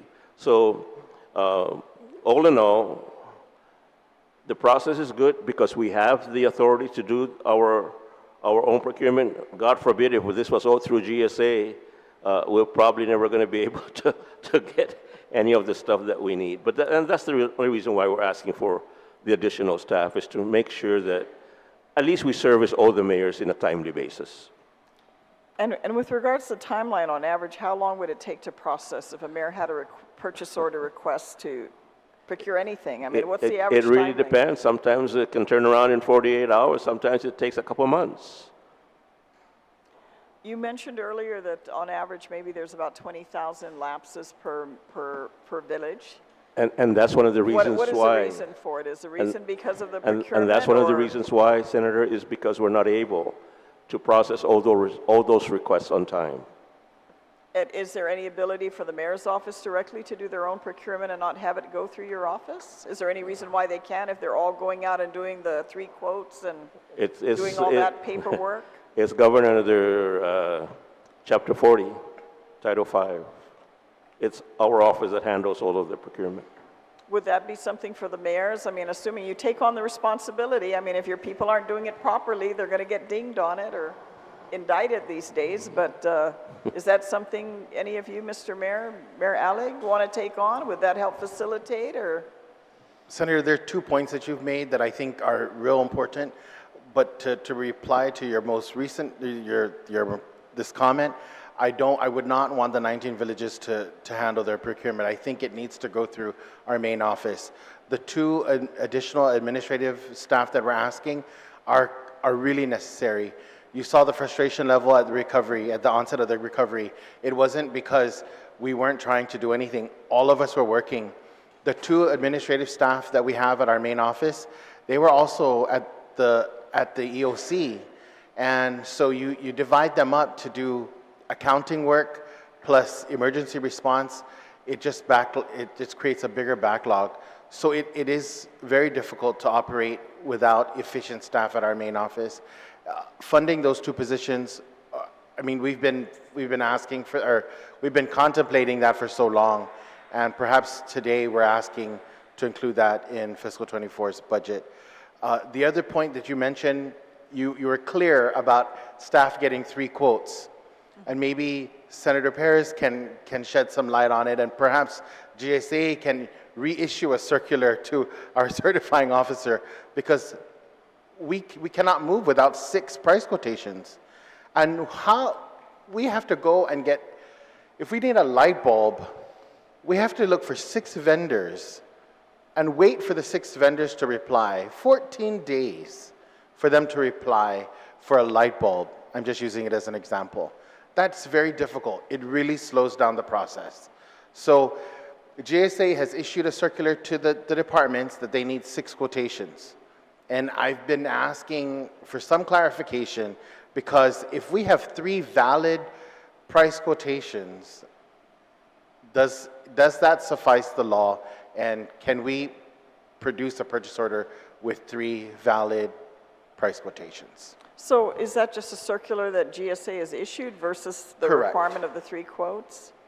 Correct. It was, and the reason why our certifying officers won't move because of the circular from GSA.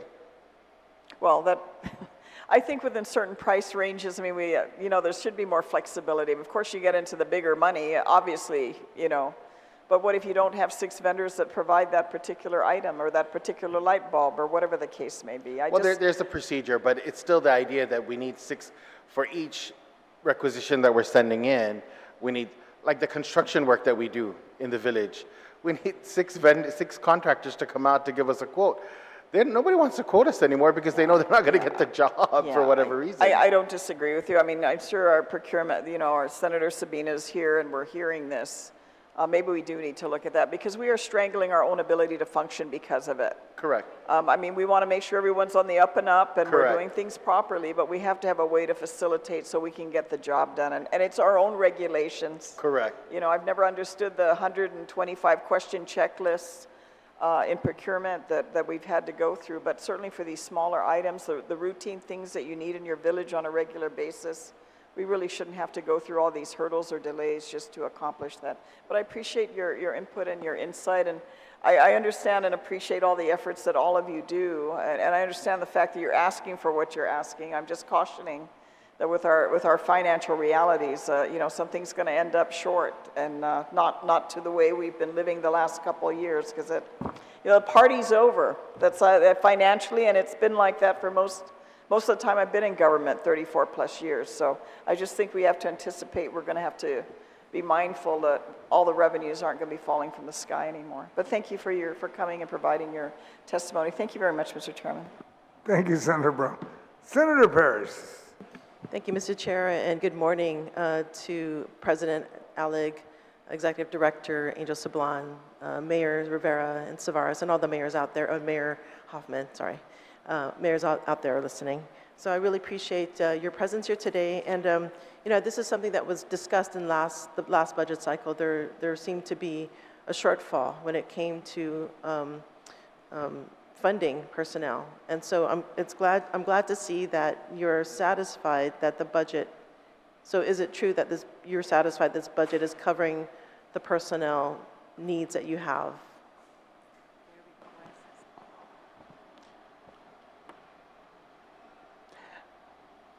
It's covering the personnel needs of who we have on board. Okay. Just wanted to make sure, because that's one of the contentious issues, I think, prior to this hearing. And you know, I'm here to listen and to help facilitate some of the needs of the mayors, particularly, you know, the green waste, you know, recycling, as well as procurement. And so I've been, you know, messaging people currently as we were in this budget hearing. And, you know, one of the things I brought up to the acting administrator of EPA was that can we develop a program so we don't have to concentrate all the debris into one area? You know, why can't we just handle it on site of the residents? Because to me, it's gold. You know, the debris that we're taking away, we're actually taking away the nutrients that was concentrated in those green waste, and it should be put back into the soil where it originated from. And so one of the things I discussed with the acting administrator is, can we have a lending program where households can actually process the waste on site and regenerate the soil, because a lot of that's nutrients, and we're removing the nutrients from the soil. And that can solve many problems and provide benefits as well. So I know this is definitely can fit under the recycling revolving fund expenditures, because what I put in the law, or what I put in that bill, was to allow for zero waste initiatives. The mayors can partake in that activity. And so facilitating composting, yard waste processing in one's own backyard, those are covered in the recycling revolving fund. So it is authorized. Yes. Senator, I just have to say thank you for reiterating that, because I think when I came into office, I know Angel we can jokingly talk about it, but I've been always, every time we deal with recycling revolving fund, I think I'm the first one to ask for green waste, for a PO for green waste, and I'm at the bottom of the list because for whatever reason it's the bottom of the list. But now we're looking at it and green waste is at the top of our list, but that's always been an issue for us on an island, is managing our green waste. So thank you for considering it. Whatever options we have to better manage green waste is important for all of us. I think this is it teaches us how to manage by residential method. However it is, it just needs to be done a lot better. And so your efforts in working with EPA, I think, are going to be fruitful. I just wanted to comment, but thank you. Yeah, thank you, President Alec, Mayor Alec. Yeah, and so that was the whole point of the Zero Waste Act, was to transition away from having to export a lot of these goods that are costly to export. And what are the localized solutions? Composting is really a low-hanging fruit. And it's something we've done in the past, before all of this came into being. And I think we really need to re-energize or reinvigorate that practice. The other thing, it also helps prevent a spread of invasive species. When we concentrate all this green waste in one area, then it just provides that opportunity for the spread of the invasive species. So I really highly urge, Guam EPA and our partners to look at these other solutions, localized solutions. The other thing was the procurement. So I'm really glad that you are looking to hire a centralized staff to process a lot of these, purchase orders or what have you, the needs, or coordinate the needs of the different villages. And one of the things that I thought about with procurement is that we need to maybe have a dedicated staff, procurement staff, within the Mayor's Council. Of course, there's other policy options, but I think it's important to have a trained procurement professional within the Mayor's Council so they can process and help expedite the processing of the procurement. So that's something I hope that this budget can cover, or that's something you have in mind. Also, I will look into the circulars as far as, you're talking about small purchases, correct? Yeah, so the law that was passed, in fact, we went through 2 iterations of that law. And the first reason why it was vetoed is because there was a question as to whether, if they don't get 3 quotes, then they can't move forward with the small purchases. And so we went back, changed it, and so we made it very clear that if you don't get the 3 quotes, it doesn't prohibit you from a small purchase. So I need to get clarity from the Chief Procurement Officer, as well as the Director of Department of Administration, to perhaps provide more clarity on the use of the small purchases. The other thing, too, is when you have a dedicated procurement professional, perhaps looking at other sources of procurement, so you don't have to constantly go back and get the same item. There's something called IDIQ, I'm sure you're aware of. And, that could be used, so you're not constantly having to go through the process from the very beginning. You can have basically a much broader sourcing of procurement sourcing. And I think that might help relieve a lot of the frustrations that you're dealing with, and I do hear you. So I am committed to facilitating some change. And so thank you again. I do want to thank all of the mayors and all of your staff for really stepping up, being on those front lines, and still being in the front lines. I mean, we still haven't fully recovered. And so, my door is open, and I'm here to assist. So it's Zeus Masi. Can I ask, Mayor, so you guys are helping put on this Liberation Parade, and, I mean, not the parade, but the block party, and part of it is to honor the frontliners. Is that including you, I hope? You're the one, I know, you're the ones putting it on, that's why I'm asking. We put others before ourselves, Speaker. You could join our party. Okay, great. Great on that one, Mr. President. We're going to join your party. Let us know what we need to do. Okay. There being no one else to testify on your budget, and you've completed your presentation, and I didn't hear any real reservations on the budget. I think we can just move forward on it, and we'll figure out how to take care of that. The hazardous pay, and even talking about the recycling. Whatever needs to happen, we need to work on it. You know, you guys have been carrying the bags for a long time, and we need to help you and relieve you of some of that, what's in the bag. And I hope Tumuning Point, Trash Point gets cleared soon. I don't know how they're going to work this 30 days. I can only see how they're identifying this 30 days, Angel. I can only see one area, in Zigu. We stick road 30 days alone. It would be just, I'm just saying that. Go down in Iran. Tumuning didn't even get in 30 days, will not be clear. May God bless us all. Let's just make sure it happens.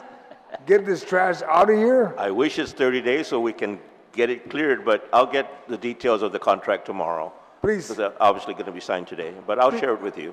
Okay, I appreciate it. That being said, I want to thank everyone for attending this hearing and for providing feedback and suggestion. Mayor's Council of Guam budget hearing is now adjourned. It is now 11:13. Please be safe and see Zeus Masi. Thank you, Angel. We trust you all, and we thank you so much for your support. Thank you. Thank you very much. Take care.